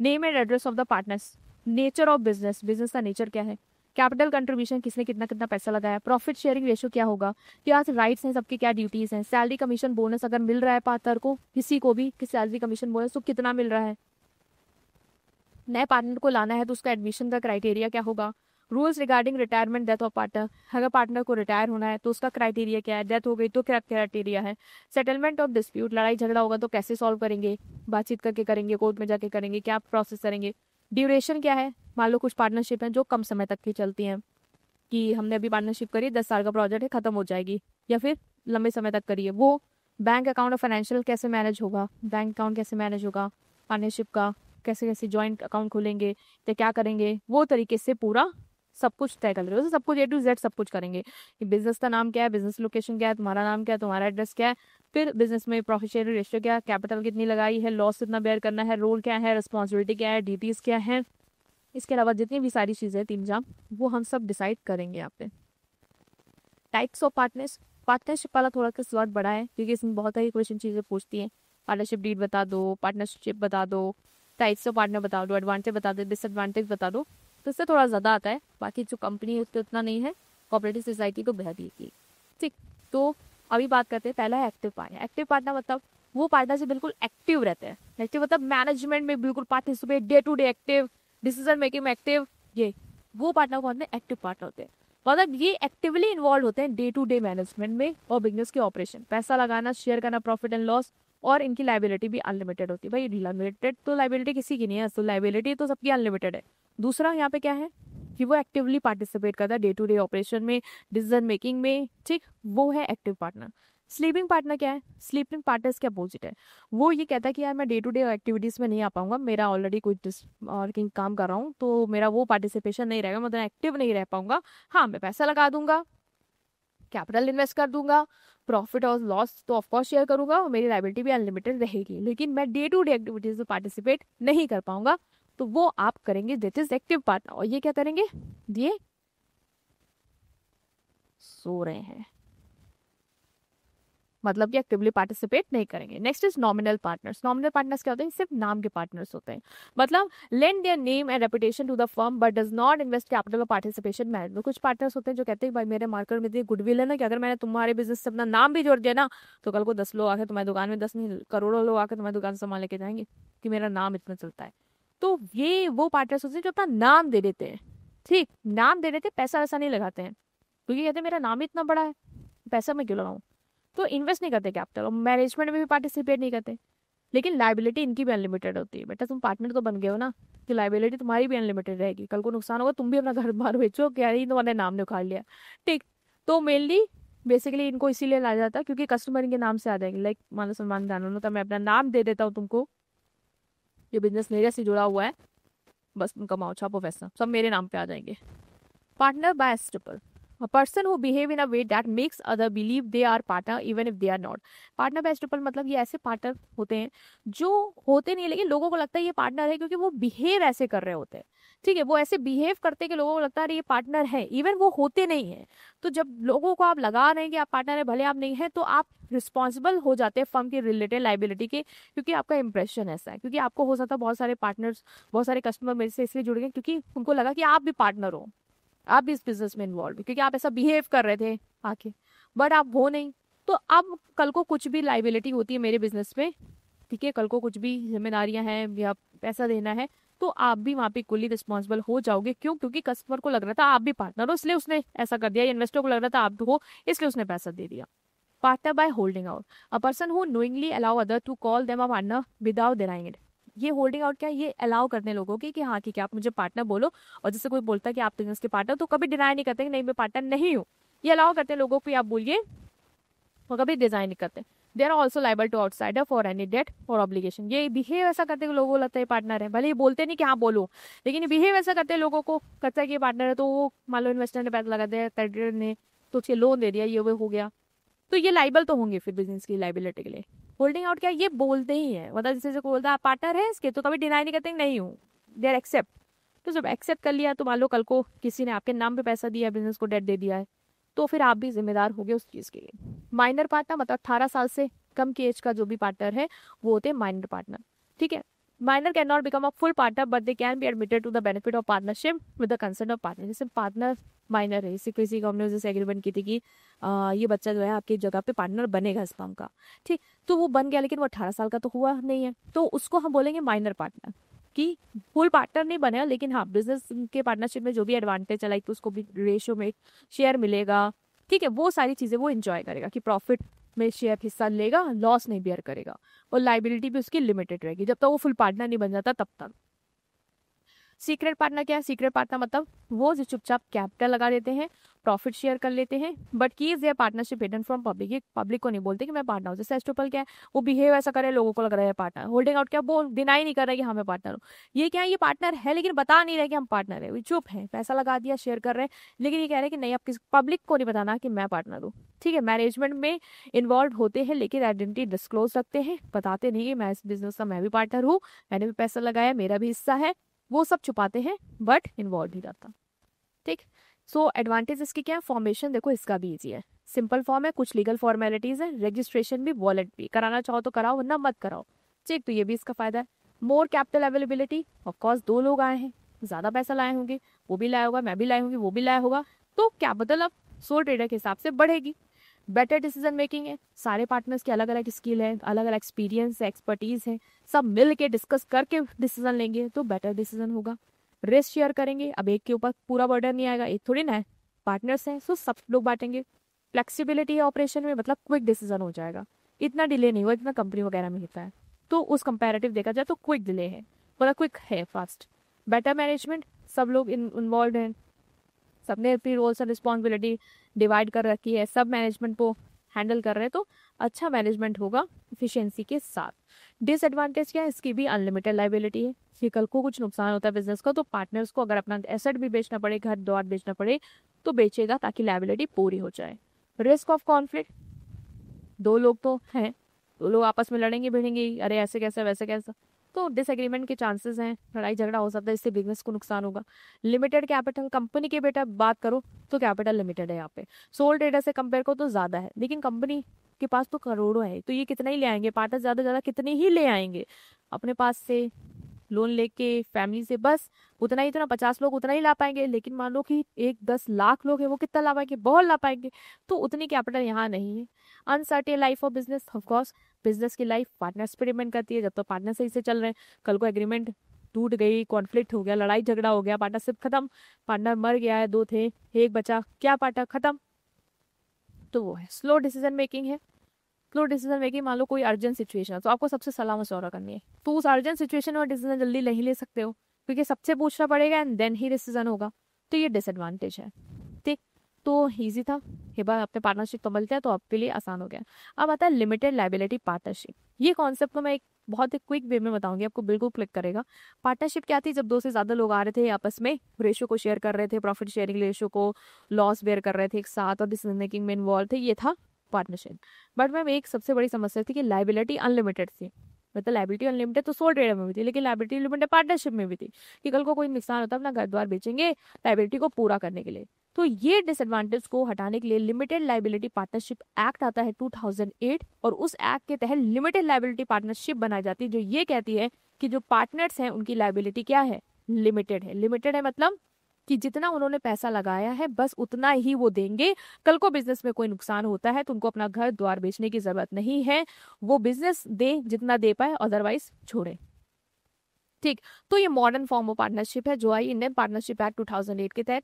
ये बेनिफिट देती है आपको पार्टनरशिप के और कंपनी के, क्योंकि ये जो लिमिटेड लाइबिलिटी वाला कॉन्सेप्ट है ना बेटा, वो कंपनी में है, तो कंपनी का फायदा पार्टनरशिप में मिल रहा है आपका, कि लाइबिलिटी लिमिटेड है, सिर्फ वो दिन जितना आपने पैसा लगाया है, तो कंपनी का तो फायदा मिल ही रहा है। इसके साथ साथ पार्टनरशिप के जो बेनिफिट है कि रजिस्ट्रेशन कराना है तो करा लो, ठीक है, और फ्लेक्सिबिलिटी है ऑपरेशन में, ठीक, डिसीजन मेकिंग फ्लेक्सिबिलिटी, इतनी कॉम्प्लेक्स चीज़ें नहीं करनी है, पब्लिक में नोट और रिकॉर्ड नहीं देने हैं, सीक्रेसी मेंटेन कर सकते हो, जो कंपनी में नहीं देखने को मिलेगा आपको, वो फायदे भी आपको मिल रहे हैं। सो लिमिटेड लाइबिलिटी पार्टनरशिप से आपके लिए अच्छी है।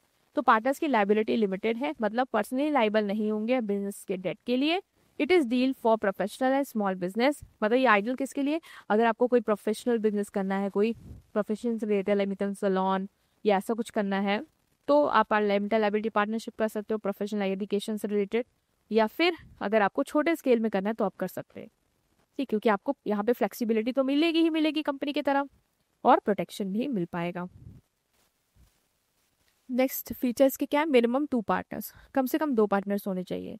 कम से कम 2 पार्टनर्स मतलब इसको भी स्टार्ट करने के लिए कम से कम 2 पार्टनर होने चाहिए, जिससे पार्टनरशिप में था, तो मिनिमम 2 पार्टनर्स होने चाहिए जिससे आप स्टार्ट कर लो, लेकिन कोई अपर लिमिट नहीं, वहाँ पे क्या था 50 होने चाहिए मैक्सिमम, यहाँ पे कोई अपर लिमिट नहीं है, कितने भी कर सकते हो। नेक्स्ट सेपरेट लीगल एंटिटी, इसका आइडेंटिटी मैंने बताया कि इसकी आइडेंटिटी जो है बिजनेस की आइडेंटिटी और जो पर्सन है, ओनर है, उसकी आइडेंटिटी क्या है, पार्टनर्स की आइडेंटिटी क्या अलग अलग है।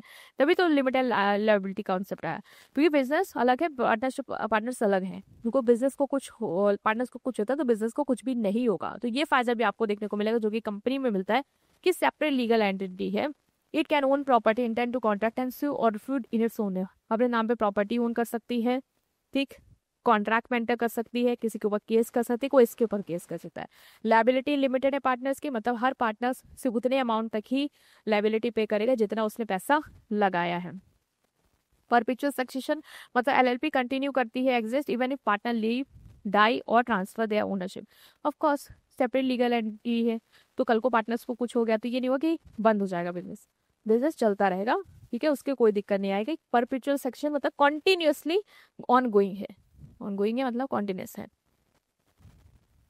एनुअल कंप्लाइंसेस मतलब सालाना कुछ एनुअल कंप्लाइंसेस होते हैं कि रिकॉर्ड मेंटेन करना है, वो सब आपको यहाँ पे करना पड़ेगा, ठीक है। इतना फायदा देखो तो थोड़ा सा फाइनेंशियल पोजीशन वगैरह भी आपको बतानी पड़ेगी, उसके रिकॉर्ड अकाउंट मेंटेन करने होंगे। Unlimited liability in case of fraud, ये याद रखना, लिमिटेड लाइबिलिटी है लेकिन अगर फ्रॉड कर रहे हो आप, बिजनेस सेटअप करके धोखा दे रहे हो लोगों को, तो फिर उस केस में जो भी तुम्हारे ऊपर डेट आने का, उसको अपना घर द्वार बेचो बेचो और पूरा करो। तो वहां पे अगर फ्रॉड कर रहे हो, इलीगल एक्टिविटी के लिए बिजनेस खोल के बैठे हो लिमिटेड लाइबिलिटी, तो लिमिट लाइबिलिटी लिमिटेड नहीं अनलिमिटेड हो जाएगी।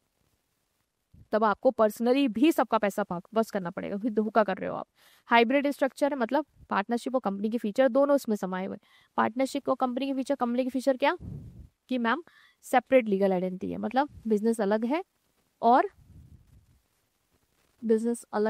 ओनर अलग है, जिससे फायदा ये होता है कि लाइबिलिटी मेरी लिमिटेड होती है, लिमिटेड लाइबिलिटी होती है। और फायदा ये है कि परपेचुअल सक्सेशन है, मतलब कल को बिजनेस और कल को पार्टनर को कुछ भी हो जाए तो बिजनेस को कुछ नहीं होगा, बिजनेस अपना आराम से चलता रहेगा, ठीक।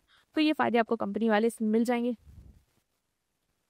ठीक। तो हमने समझा कि लिमिटेड लाइबिलिटी पार्टनरशिप उस केस में आइडियल, अगर आपको लाइबिलिटी लिमिटेड चाहिए और कंपनी की जो भी प्रोटेक्शन है कि लिमिटेड लाइबिलिटी हो आपकी और आपकी लीगल एंटिटी अलग हो, कल को आपको कुछ भी हो जाए बिजनेस आराम से चलता रहे, ठीक है, ये सब चीज़ें आपको मिले, तो आप पार्टनरशिप का एलएलपी फॉर्म में जा सकते हो। लेकिन ये प्रोफेशनल और स्मॉल स्केल के लिए आइडियल है, ठीक। और मिनिमम 2 और मैक्सिमम कितने भी हो सकते हैं, ये हमने डिस्कस किया। अभी हम आ रहे हैं कंपनी पे कि मीनिंग क्या है जॉइंट स्टॉक कंपनी की। कंपनी क्या है, company next form of organisation. देखिए जैसे हो रहा है कि सोल ट्रेडर में हम जनरल पार्टनरशिप करें तो लाइबिलिटी अनलिमिटेड है, फिर अभी हमें बड़े स्केल पे बिजनेस करना है तो हम क्या करें, तो आप बेटा कंपनी बना सकते हैं। कंपनी क्या होती है, कंपनी एक वॉलंटरी एसोसिएशन होती है इंडिविजुअल की। वॉलंटरी मतलब कि इच्छा अनुसार आपको आना है, आप अपनी अकॉर्डिंग, मतलब इतनी इच्छा से लोग आते हैं, एसोसिएट होते हैं, जैसे आप कंपनी का शेयर खरीदते हो तो कोई फोर्स नहीं करता आपको कि शेयर का खरीदो, शेयर होल्डर बनो, अपनी इच्छा से खरीदते हो। तो वॉलेंट्री एसोसिएशन है उन लोगों की जो आते हैं, एक साथ आते हैं बिजनेस को कैरी आउट करने के लिए with the aim of earning profit, हमें प्रॉफिट कमाना है, बिजनेस चलाना है, इसलिए एक साथ आते हैं। वो जो लोग हैं जो एक साथ आ रहे हैं कंपनी को रन करने के लिए, वो है शेयर होल्डर या कंपनी के स्टार्ट करने वाले ओनर्स। तो कंपनी ज्वाइंट स्टॉक कंपनी क्या है, वॉलंटरी एसोसिएशन। वॉलंटरी एसोसिएशन मतलब आपकी इच्छा के अकॉर्डिंग है, वो एसोसिएशन जो आप अपनी इच्छा से बनाते हो, जहाँ पे लोग आते हैं और बिजनेस को कैरी आउट करते हैं ताकि वो पैसा कमा पाए। तो कंपनी क्या है, एक आर्टिफिशियल पर्सन है क्रिएटेड बाय लॉ। ये टर्मिनोलॉजी याद रखना क्योंकि फीचर्स में यही लिखोगे कि आर्टिफिशियल पर्सन। आर्टिफिशियल पर्सन मतलब कि जैसे कि आप हो, आप क्या हो, पर नेचुरल पर्सन हो, खा सकते हो, पी सकते हो, कॉन्ट्रैक्ट कर सकते हो, एग्रीमेंट कर सकते हो, अपने साइन कर सकते हो, किसी से डीलिंग कर सकते हो। आर्टिफिशियल पर्सन क्या होता है बेटा, आर्टिफिशियल मतलब लॉ की नजरों में एक ही पर्सन है। पर्सन इन द सेंस कि अपने नाम पे प्रॉपर्टी खरीद सकता है, जैसे ABZ लिमिटेड है तो अपने नाम, ABZ कंपनी है तो अपने नाम पे प्रॉपर्टी खरीद सकती है, अपने नाम पे एसेट बेच सकती है, कॉन्ट्रैक्ट में एंटर कर सकती है, बस खा नहीं पी सकती, शादी नहीं कर सकती, डिवोर्स नहीं कर सकती, वो नहीं कर सकती नेचुरल पर्सन की तरह। बाकी जो नेचुरल पर्सन करते हैं, कॉन्ट्रैक्ट में एंटर करना, अपने नाम पे बिल्डिंग प्रॉपर्टी खरीदना, एसेट खरीदना, अपने नाम पे कॉन्ट्रैक्ट करना, किसी पे केस करना, किसी मेरे पे केस करना, वो सारी चीजें कर सकती है। तो क्या है, आर्टिफिशियल पर्सन है। दूसरा लॉ ने क्रिएट किया, मतलब कि अगर आपको कंपनी बनानी तो कंपनी एक्ट 2013 के तहत आपको रजिस्ट्रेशन कराना होगा, फॉर्मेलिटी फिल करनी होगी, जो रिक्वायरमेंट है वो पूरी करनी होगी, तभी एग्जिस्टेंस पे आओगे, तभी एज आर्टिफिशियल पर्सन बन के आओगे और आपको वो राइट दिया जाएगा कि अपने नाम पे ओन करो प्रॉपर्टी, कॉन्ट्रैक्ट पे एंटर करो। तो आर्टिफिशियल पर्सन हो किसने क्रिएट किया, created by law, having separate legal entity. आपकी आइडेंटिटी क्या है, लीगल आइडेंटिटी क्या है, सेपरेट है, जो कि मैंने बताया लिमिटेड लायबिलिटी पार्टनरशिप में ये कंपनी का ही फीचर था। कि आप अलग हो और कंपनी अलग है। कल को आप कुछ होता है तो कंपनी को कुछ नहीं होगा, ठीक, कंपनी अलग है, वो अपने नाम पे एसेट प्रॉपर्टी खरीदे, अपने नाम पे कॉन्ट्रैक्ट एंटर करे, वो खुद जिम्मेदार है। Perpetual succession, of course identity अलग अलग है, तो कल को आपको कुछ होता है कंपनी को कुछ नहीं हुआ, तो मतलब कंपनी चलती रहेगी, परपेचुअल सक्सेशन रहेगा उसका, है ना। कॉमन सील, कंपनी की आपने देखा होगा ना, मोहर होती है, स्टैम्प लगाती है, वो क्या होती है, मोहर होती है। कि कल को उसको कोई कॉन्ट्रैक्ट करना है तो बस साइन थोड़ी ना करेगी, वो इंसान थोड़ी ना साइन करेगी, वो मोहर लगाएगी। मोहर कौन लगाता है, जो डायरेक्टर्स होते हैं, जिनको हमने वो मोहर का राइट दिया हुआ है कि आप लोग को लगाना है, डिसीजन लेना है कंपनी के बिहाफ पे, वो तो कॉमन सील होगी। तो मतलब क्या है, आर्टिफिशियल पर्सन है जो लॉ ने क्रिएट किया है, जिसकी सेपरेट लीगल एंटिटी है, परपेचुअल सक्सेशन, और कॉमन सील है, वो क्या होती है, company. It is invisible, intangible, exist only in the I of law. Invisible है, इनविजिबल मतलब आप इसको देख नहीं सकते हो। कंपनी को आपने कभी देखा है कि ये कंपनी इंसान और आर्टिफिशियल जा रहा है, नहीं ना, इनविजिबल है, ठीक। दूसरा इंटेंजिबल है, आप उसको छू भी नहीं सकते हो, बस कानून की नजरों में क्या करता है, एग्जिस्ट करता है, ठीक। तो इसके फीचर्स की बात करें तो पहला है डेफिनेशन के सारा की separate legal entity.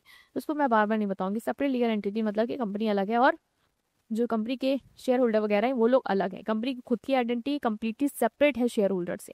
Perpetual succession मतलब कंपनी कंटिन्यू करती है एग्जिस्ट करना, ऐसा नहीं कि कल को बंद हो जाएगी, कुछ भी हो जाए, उसके मेंबर्स हो, डेथ हो जाए, रिटायरमेंट हो जाए, इंसॉल्वेंट हो जाए शेयर होल्डर, उससे कंपनी को कोई भी इफेक्ट नहीं होगा। मान लो मैं किसी कंपनी के शेयर होल्डर हूँ, कल को मेरी तबीयत खराब हो जाती है, मैं इंसॉल्वेंट हो जाती हूँ, खुदा ना खास्ता, खुदा ना खास्ता, तो क्या होगा, तो कंपनी नहीं बंद होगी, ठीक है, कंपनी चलती रहेगी। Next is limited liability. Limited liability मतलब बेटा लाइबिलिटी लिमिटेड है, शेयर होल्डर को जितना उनके पास शेयर है, जैसे मैं कल को मान लो रिलायंस कंपनी बंद हो गई, डूब गई, तो मेरे पास जितना शेयर है मैं उतने के लिए लाइबल होगी जो मैंने अभी पे नहीं किया है। बाकी मैं लाइबल नहीं कि मैं अपना घर वर बेचूंगी उनको दूंगी पैसा, नहीं, वो नहीं है। तो लाइबिलिटी क्या है यहाँ पे, लिमिटेड है। जैसे कि अगर पर्सन के पास 50 शेयर है जिसकी कॉस्ट 10 रुपए है, तो उसकी मैक्सिमम लाइबिलिटी 500 रुपए, उसको 500 रुपए बस कंपनी को देना है उस केस में, अदरवाइज नहीं, ठीक। Next is transferability of share. Transferability of share मतलब कि शेयर जो है कंपनी के वो फ्रीली आप खरीद और बेच सकते हो। जैसे उसमें क्या था, पार्टनरशिप में आपने ओनर अपनी पार्टनरशिप ट्रांसफर नहीं कर सकते, अपना शेयर ट्रांसफर नहीं कर सकते, मैंने बताया था कंपनी में कर सकते हो। कल को आपको मेरे पास रहा का शेयर मुझे बेचना है, मुझे किसी और का लेना है तो मैं बेच सकती हूँ, ऐसा नहीं कि मैं बोलूंगी मैं अपने मुझे प्रोसेस करना पड़ेगा वो करने के लिए। कॉमन से ये बताया था कि since company artificial person document तो नहीं साइन कर सकती, एक स्टैंप होती है, उससे वो कॉन्ट्रैक्ट में एग्रीमेंट में एंटर करती है, ठीक।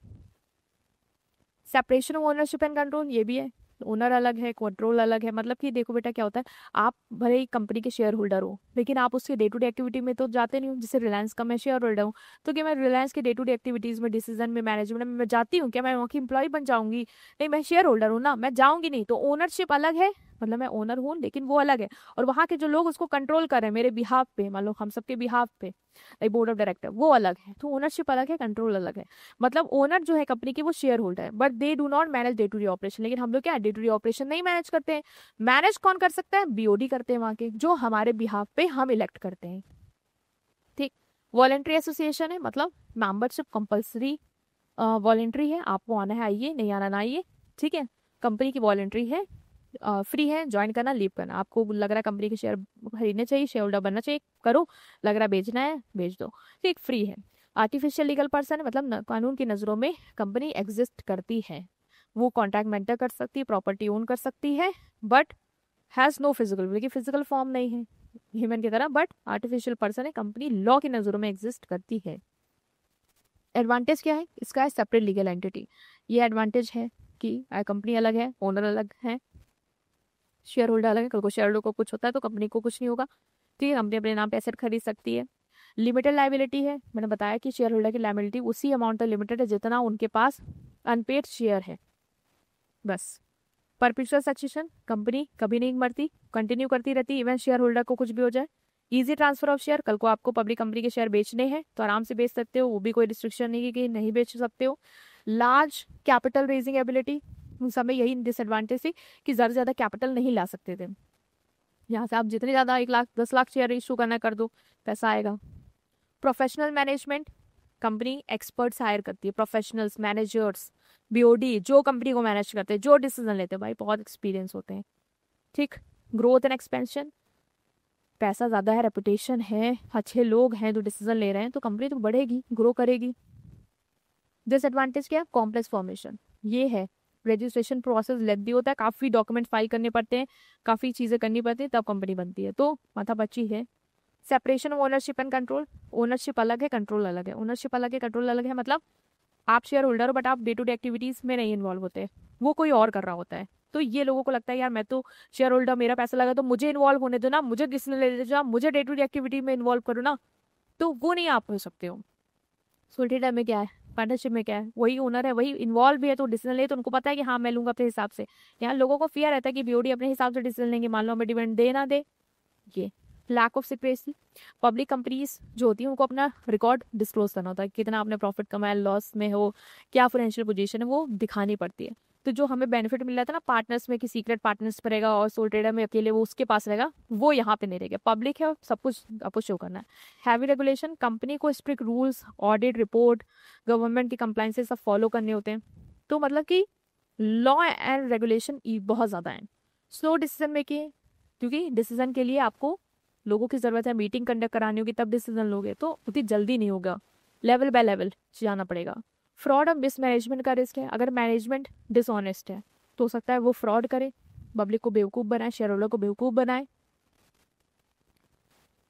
टैक्स बर्डन ज़्यादा रहता है, कंपनी के पास हाइयर टैक्स रेट है compare to small business, company को ज़्यादा टैक्स पे करना पड़ता है। तो कंपनी बनाओगे तो टैक्स वाला थोड़ा सा आपको देखना पड़ेगा, ज़्यादा देना पड़ेगा। 1% कंपनी क्या है, इससे क्वेश्चन आ भी सकता है, नहीं भी आ सकता, इससे कॉन्सेप्ट समझते जाओ। क्या होती है 1% कंपनी? 1% कंपनी मतलब 1% की company is a type of company that can be started manage by just 1%। जैसे सोल ट्रेडर था ना कि 1% बिजनेस को स्टार्ट कर सकता है, वैसे ही आप एक कंपनी में भी 1% बना सकता है, मतलब 1% ही कंपनी को स्टार्ट कर सकता है। सारे कंपनी के जो भी फायदे की सेपरेट लीगल एंटिटी है, परपिचुअल सक्सेशन है, ठीक, अनलिमिटेड लाइबिलिटी है, वो सारे फायदा उठाएगा। सोल ट्रेडर में क्या था, अकेले तो है लेकिन वो सब फायदे नहीं मिल रहे थे, लेकिन अभी कंपनी बना सकता है 1%, ठीक। 1% मतलब कि वो पर्सन जो कंपनी को स्टार्ट कर सकता है, मैनेज कर सकता है अकेले। दिस कॉन्सेप्ट वो इंट्रोड्यूस इन कंपनी एक्ट 2013 में आया, ताकि सोलो एंटरप्रेन्योर जो भाई इनके अंदर है कि यार अनलिमिटेड लाइबिलिटी के चक्कर में अकेले बिजनेस नहीं स्टार्ट करो, करना अकेले ही चाहते हैं, तो कंपनी बना लो, आपके लिए वो हम फीचर ले आए हैं। The owner enjoy full control of the company, सारा कंट्रोल ओनर एंजॉय करता है, सारा बेनिफिट उसके पास है कि कंपनी का क्या स्ट्रक्चर होना चाहिए, लाइबिलिटी लिमिटेड होनी चाहिए and all. Owner must nominate other person, लेकिन हाँ आपको दूसरा पर्सन को नॉमिनेट तो करना पड़ेगा, क्योंकि आप अकेले हो, मैनेज कर रहे हो। तो कल को सोल ट्रेडर में तो ये था कि कल को कुछ हो जाएगा वो बंद हो जाएगा, लेकिन ये कंपनी है तो चलती रहेगी ना, तो नॉमिनी अपॉइंट करो कि कल को तुम्हें कुछ होगा तो कौन कैरी करेगा उस टाइम पे बिजनेस को, ठीक। तो सिंगल ओनरशिप है, लिमिटेड लाइबिलिटी है, लाइबिलिटी लिमिटेड है उतना ही अमाउंट तक जितना आपने इन्वेस्ट किया है। सेपरेट लीगल एंटिटी है, मतलब कंपनी और ओनर अलग अलग ट्रीट किए जाएंगे। लॉ की नज़रों में कंपनी अलग है, ओनर अलग है, कंपनी अपने नाम पे कॉन्ट्रैक्ट पे एंटर करेगी, एसेट खरीदेगी, किसी पे केस कर सकती है, कोई इस पे कर सकता है, जो फीचर आपने कंपनी में पढ़े वही है। परपिचुअल एग्जिस्टेंस है, कंपनी चलती रहेगी क्योंकि ओनर अलग है और कंपनी अलग है, तो कल को उसकी डेथ होती है, कुछ इंसेनिटी होती है, इंसॉल्वेंट होता है, तो कंपनी पे कोई असर नहीं आएगा। लिमिटेड रेगुलेटरी कंप्लाइंसेस, ये फीचर आपको बेनिफिशियल मिलेगा यहाँ पे कि कंपनी की तरह आपको ज्यादा लीगल फॉर्मेलिटी नहीं करनी, अकेले कर रहे हो, सो ट्रेडर का फायदा ना, अकेले कर रहे हो तो फॉर्मेलिटी ज्यादा नहीं थी, यहाँ पे भी वही फायदा है आपका। फ्योर इलीगल रिक्वायरमेंट, फ्योर पेपर वर्क है जो आपको करना है। डायरेक्टर, हाँ आपको एटलीस्ट एक डायरेक्टर भी रखना होगा, but can have up to 15 director, लेकिन अगर आप फ्यूचर एक्सपैंड करना चाहते हो तो 15 तक जा सकते हो। एक डायरेक्टर होना चाहिए, मतलब एक आप और एक डायरेक्टर होना चाहिए, और अगर आप एक्सपैंड करते हो तो 15 डायरेक्टर तक ला सकते हो। No minimum paid up share capital, ज़्यादा पेड अप शेयर कैपिटल नहीं है। जैसे पब्लिक कंपनी में क्या है कि इतनी पेड अप शेयर कैपिटल होगी तभी कंपनी रन कर सकती है, तो यहाँ पे आप पे वो भी केस नहीं आएगा कि पेड अप कैपिटल इतनी चाहिए, ठीक। तो वो भी आपको फायदा मिल गया। देखो कितने सारे फायदे हैं सोल ट्रेडर की जगह अगर आपको एक पर्सन कंपनी स्टार्ट करनी है उसके लिए, ठीक। Next is cooperative society. Cooperative society क्या होता है? कोऑपरेटिव सोसाइटी मतलब ये अलग है, जैसे वो सब प्रॉफिट ओरिएंटेड मोनली ज्यादा फोकस कर रहे थे, एक ऐसी टाइप ऑफ ऑर्गेनाइजेशन जो प्रॉफिट पे नहीं वेलफेयर पे फोकस करती है। मतलब यहाँ पे लोग आते हैं, वॉलंटियर एसोसिएशन बनाते हैं, ग्रुप बनाते हैं और बिजनेस रन करते हैं, बट खुद के लिए नहीं, खुद के पैसों के लिए नहीं, बल्कि अपने साथ के लोगों के लिए। लाइक जैसे आपने देखा कि आपके मोहल्ले में एक स्टोरी समझते हैं, आप लोग कस्टमर हो, ठीक, और आपको पता है एक ही दुकान है, वो दुकान वाला बहुत ठगता है, बाकी दुकान मार्केट से बहुत बाहर है और जाना बहुत मुश्किल हो जाता है। आपने क्या सोचा कि काम करते हैं हम सब लोग नेबर सब लोग मिलके पैसा पूल करते हैं, एक दुकान अपनी खुद की बनाते हैं, सामान लेके आते हैं, रखते हैं और सब लोग आपस में मेंबर वहीं से खरीदो बेचो, जो प्रॉफिट होगा सब लोग आपस में बांटेंगे। ये भी तो कर सकते हो। तो यही क्या है कोऑपरेटिव सोसाइटी, जब आप वेलफेयर के लिए कर रहे हो। जैसे इसी तरीके से कंज्यूमर हो गई, इस तरीके से सप्लायर भी करते हैं, जैसे बड़े बड़े सप्लायर है, तो उनके पास तो यार मशीन है, पैसा है, वो कर सकते हैं, लेकिन मेरे पास नहीं है। मान लो छोटे छोटे गांव वाले हैं सप्लायर, उनके पास नहीं है, तो वो कहीं पीछे रह जा रहे हैं। तो उन्होंने कहा चलो हम सब लोग साथ आते हैं, सब लोग पैसा जोड़ते हैं, बड़ी सी मशीन तो मिलके खरीदते हैं, और सब लोग time by time shift wise अपना अपना प्रोडक्शन करते हैं। तो ये सब क्या है, हम एक ग्रुप बना रहे हैं, क्यों बना रहे हैं, ताकि हम लोगों का वेलफेयर कर पाएं और तब जाके प्रॉफिट अर्न कर पाएं। ठीक, तो वॉलंटरी एसोसिएशन है लोगों की जो एक साथ आते हैं एक कॉमन ऑब्जेक्टिव के लिए, चाहे वो कस्टमर का बेनिफिट हो या सप्लायर का बेनिफिट हो या मार्केटिंग का बेनिफिट हो, और सर्विसेज प्रोवाइड करते हैं और बेनिफिट देते हैं मेंबर्स, मतलब जो लोग हम सब आए हैं एक दूसरे की भलाई के लिए, एक दूसरे के बेनिफिट के लिए हमने फॉर्म की है। It is form for mutual help, not for maximising profit. ये कि प्रॉफिट कमाने के लिए, एक दूसरे की हेल्प करने के लिए हमने फॉर्म किया है। ठीक, मेन एम क्या है, मेंबर के इंटरेस्ट को प्रोटेक्ट करना। Work with the principle one member one vote. ये किस प्रिंसिपल पे काम करता है कि एक मेंबर एक वोट। यहाँ पे वोटिंग राइट है, डेमोक्रेसी है, मतलब कि हर मेंबर के पास एक वोट होता है। जैसे हमें कोई डिसीजन लेना है, तो साथ एसोसिएशन कोई डिसीजन लेना है कि क्या करना है, हर मेंबर के पास एक वोट है, भले किसने कितना पैसा लगाया हो। जैसे मैं हूँ, मैं थोड़े अच्छे फैमिली से, मैंने ज़्यादा लगा दिया, कोई है वो और अच्छे फैमिली से ज़्यादा लगा दिया। हम लोग आए हैं वेलफेयर के लिए, अच्छे मतलब हम लोग हैं मीडियोकर में, लेकिन हाँ पैसा है जिसके पास, कोई बहुत ही गरीब है, तो ये नहीं होगा कि वो गरीब है तो उसको हम डिसीजन में उतना ही अहमियत देंगे, उसने पैसा कम लगाया, नहीं। यहाँ पे 1 पर्सन 1 वोट है, सबके पास एक वोट है और डिसीजन उनके बिहाफ पे लिया जाएगा। तो इसके फीचर क्या है, वॉलंटरी एसोसिएशन मतलब ओपन फॉर ऑल। जिन भी इंडिविजुअल को लग रहा है यार मेरे साथ भी करप्शन हो रहा है, मुझे भी मतलब कस्टमर वहाँ के मार्केट वाला जो सप्लायर बेवकूफ़ बना रहा है, मुझे भी आना है, सप्लायर कोई है गरीब वो कह रहा है यार मुझे मशीन की ज़रूरत है, मैं भी आना चाहता हूँ, पैसा मिलाना चाहता हूँ, सब आ सकते हो। ठीक, वॉलंटरी है, any one can join freely without कि नहीं तुम इस सोशल बैकग्राउंड के हो या उस पॉलिटिकल बैकग्राउंड के, वो नहीं है। जैसे फार्मर कैन ज्वाइन और लीव डेयरी कॉर्पोरेशन, जैसे अमूल है। अमूल में क्या है, फार्मर्स अपने अपने दूध जाके देते हैं, क्योंकि उनको सही से जो सप्लायर है जो लेके जाता है तो पैसा नहीं दे रहा, तो अमूल ने कहा हम आपको देंगे, हम सब लोग मिलके एक ब्रांड बनाते हैं अमूल, और सब लोग ये दूध का पूल करते हैं और फिर मार्केट में सप्लाई करते हैं, तो मीडियोकर हटा देंगे, मिडिल मैन हटा देंगे। तो वो फायदा क्या है, ये वॉलंटरी, आप जाना जो भी लग रहा है जिसको कि मुझे देना है, तो लोग अपना भी कंट्रीब्यूट करना, करे ना करना ना करे। डेमोक्रेटिक मैनेजमेंट है, मतलब 1 पर्सन 1 वोट पे बिलीव करता है, हर मेंबर के पास इक्वल वोटिंग राइट है, फर्क नहीं पड़ता उसके पास कितना शेयर है, कम उसका कोऑपरेटिव सोसाइटी का कितना हिस्सा है, कितना पैसा लगा है, उससे डिपेंड नहीं करता, एक वोट है, कल को कोई डिसीजन होगा तो वो भी एक वोट दे सकता है। सर्विस मोटिव है, प्रॉफिट मोटिव नहीं है। मेन मोटिव क्या है कि आपको सर्विस देनी है अपने मेंबर्स को, जो मेंबर्स आपके आए हैं उन सबके बेनिफिशियल के लिए हम काम कर रहे हैं, ना कि पैसा कमाने के लिए। सेपरेट लीगल एंटिटी है, इसको भी आप रजिस्टर कराते हैं, ऐसे नहीं ये कर ग्रुप बना लिया, रजिस्टर कराना पड़ता है फायदा उठाने के लिए। तो कोऑपरेटिव सोसाइटी एक्ट है, उसके तहत रजिस्टर कराते हो। तो इस एक्ट के तहत जब रजिस्टर करा लेते हो ना, तो आप अलग हो जाते हो और ये सोसाइटी अलग हो जाती है। मतलब कल को सोसाइटी का कोई नुकसान होता है तो आपको अपने घर द्वार बेचने की जरूरत नहीं। अरे ऐसे ही हम सब गरीब हैं जिनने फॉर्म किए है, बेचारे मदद के लिए आए हैं, अभी वो लाइबिलिटी अनलिमिटेड कर दोगे तो फिर तो वो करेंगे ही नहीं, लिमिटेड लाइबिलिटी है। ठीक, लाइबिलिटी लिमिटेड है, जितना पैसा उन्होंने लगाया है, पर्सनल प्रॉपर्टी को कोई भी हार्म नहीं होगा। इक्वल डिस्ट्रीब्यूशन है सरप्लस का, मतलब कि कल को जो भी ज़्यादा पैसा कमाया, किसे बनाया तो बेनिफिट के लिए, कस्टमर आ रहे हैं, हमारे ही आ रहे हैं, हमारी कॉलोनी के आ रहे हैं, सब ले रहे हैं, जिन्होंने पैसा लगाया सब कर रहे हैं, लेकिन कल को कुछ फायदा भी तो होगा। कम में खरीदा, ज़्यादा में बेच रहे, फ्लैट किया ना मार्जिन, तो जो प्रॉफिट होगा वो हम आपस में ही क्या कर लेंगे, बांट लेंगे, री इन्वेस्ट कर सकते हैं या किसी वेलफेयर प्रोग्राम में लगा सकते हैं। गवर्नमेंट भी इनको सपोर्ट करती है, मतलब इन सोसाइटी को मदद देती है, फाइनेंशियल असिस्टेंस देती है, टैक्स रिलीफ देती है, सब्सिडी देती है, क्योंकि उसको लगता है ये वेलफेयर के लिए आए हैं। स्टेबल एंड कॉन्टिन्यूस एग्जिस्टेंस, इनका एग्जिस्टेंस क्या है, कॉन्टिन्यूस है, ऑफकोर्स सेपरेट लीगल एंटिटी है, तो मेंबर की डेथ हो जाए, इंसॉल्वेंसी हो जाए, कुछ भी हो जाए, ये आराम से चलते रहेंगे कंपनी के तरह। इनके क्या फायदे, फॉर्मेशन ईजी है, सिंपल है, ज़्यादा फॉर्मेलिटी नहीं है, यहाँ पे भी रजिस्टर कराना कोऑपरेटिव सोसाइटी है और स्टार्ट कर लो, 10 मेंबर होने चाहिए। डेमोक्रेटिक मैनेजमेंट है, मतलब 1 पर्सन 1 वोट प्रिंसिपल पे काम करता है, मतलब कि फर्क नहीं पड़ता आपका कितना शेयर है, ठीक है, आपका वोट एक ही होगा। लिमिटेड लाइबिलिटी है, मतलब लाइबिलिटी लिमिटेड है, मतलब पर्सनल प्रॉपर्टी नहीं बेचनी पड़ेगी।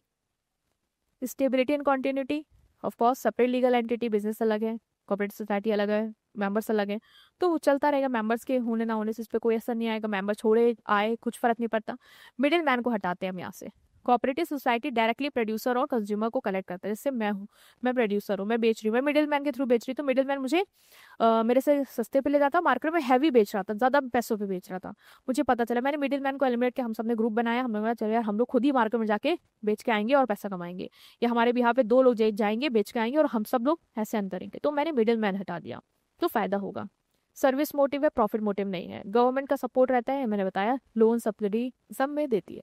डिसएडवांटेज क्या है? कैपिटल लिमिटेड है। पहली बात तो मेंबर या तो मिडिल बैकग्राउंड से होते हैं या तो लोअर से होते हैं, भाई इतना पैसा नहीं ला सकते, लिमिटेड ही रहता है। ठीक। Lack of motivation, since profit main motive नहीं है तो मेंबर्स थोड़ा सा ये होते हैं कि बिजनेस को ग्रो करने में उनको ज़्यादा इंटरेस्ट नहीं होता, रहता ठीक है यार अपना अपना थोड़ा बहुत मदद मिल रही है काफ़ी है। इनएफिशिएंट मैनेजमेंट, जो मैनेजमेंट कर रहे हैं वो इलेक्टेड मेंबर कर रहे हैं, जिनको हमने वोट देके इलेक्ट किया है। ठीक।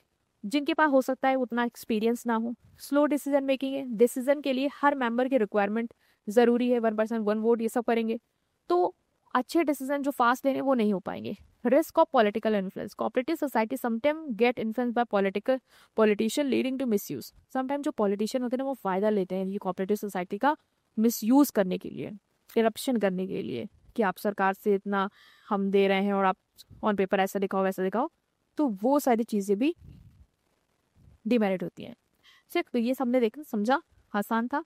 और वीडियो को लाइक करिएगा, चैनल को सब्सक्राइब करेगा, ठीक है। कमेंट बताइएगा कैसे क्या। थोड़ा लेंदी इसलिए हो गया क्योंकि चीज़ें वही हैं, आपको समझनी है। और हर चीज़ में देखो लाइबिलिटी के टॉपिक से समझना एक पॉइंट, फॉर्मेशन के टाइम से और कैपिटल के पॉइंट ऑफ व्यू से तो पॉइंट बना ले जाओगे, सबके वही कॉमन हो गया। ठीक, वीडियो को लाइक करो, चैनल को सब्सक्राइब करो। Thank you.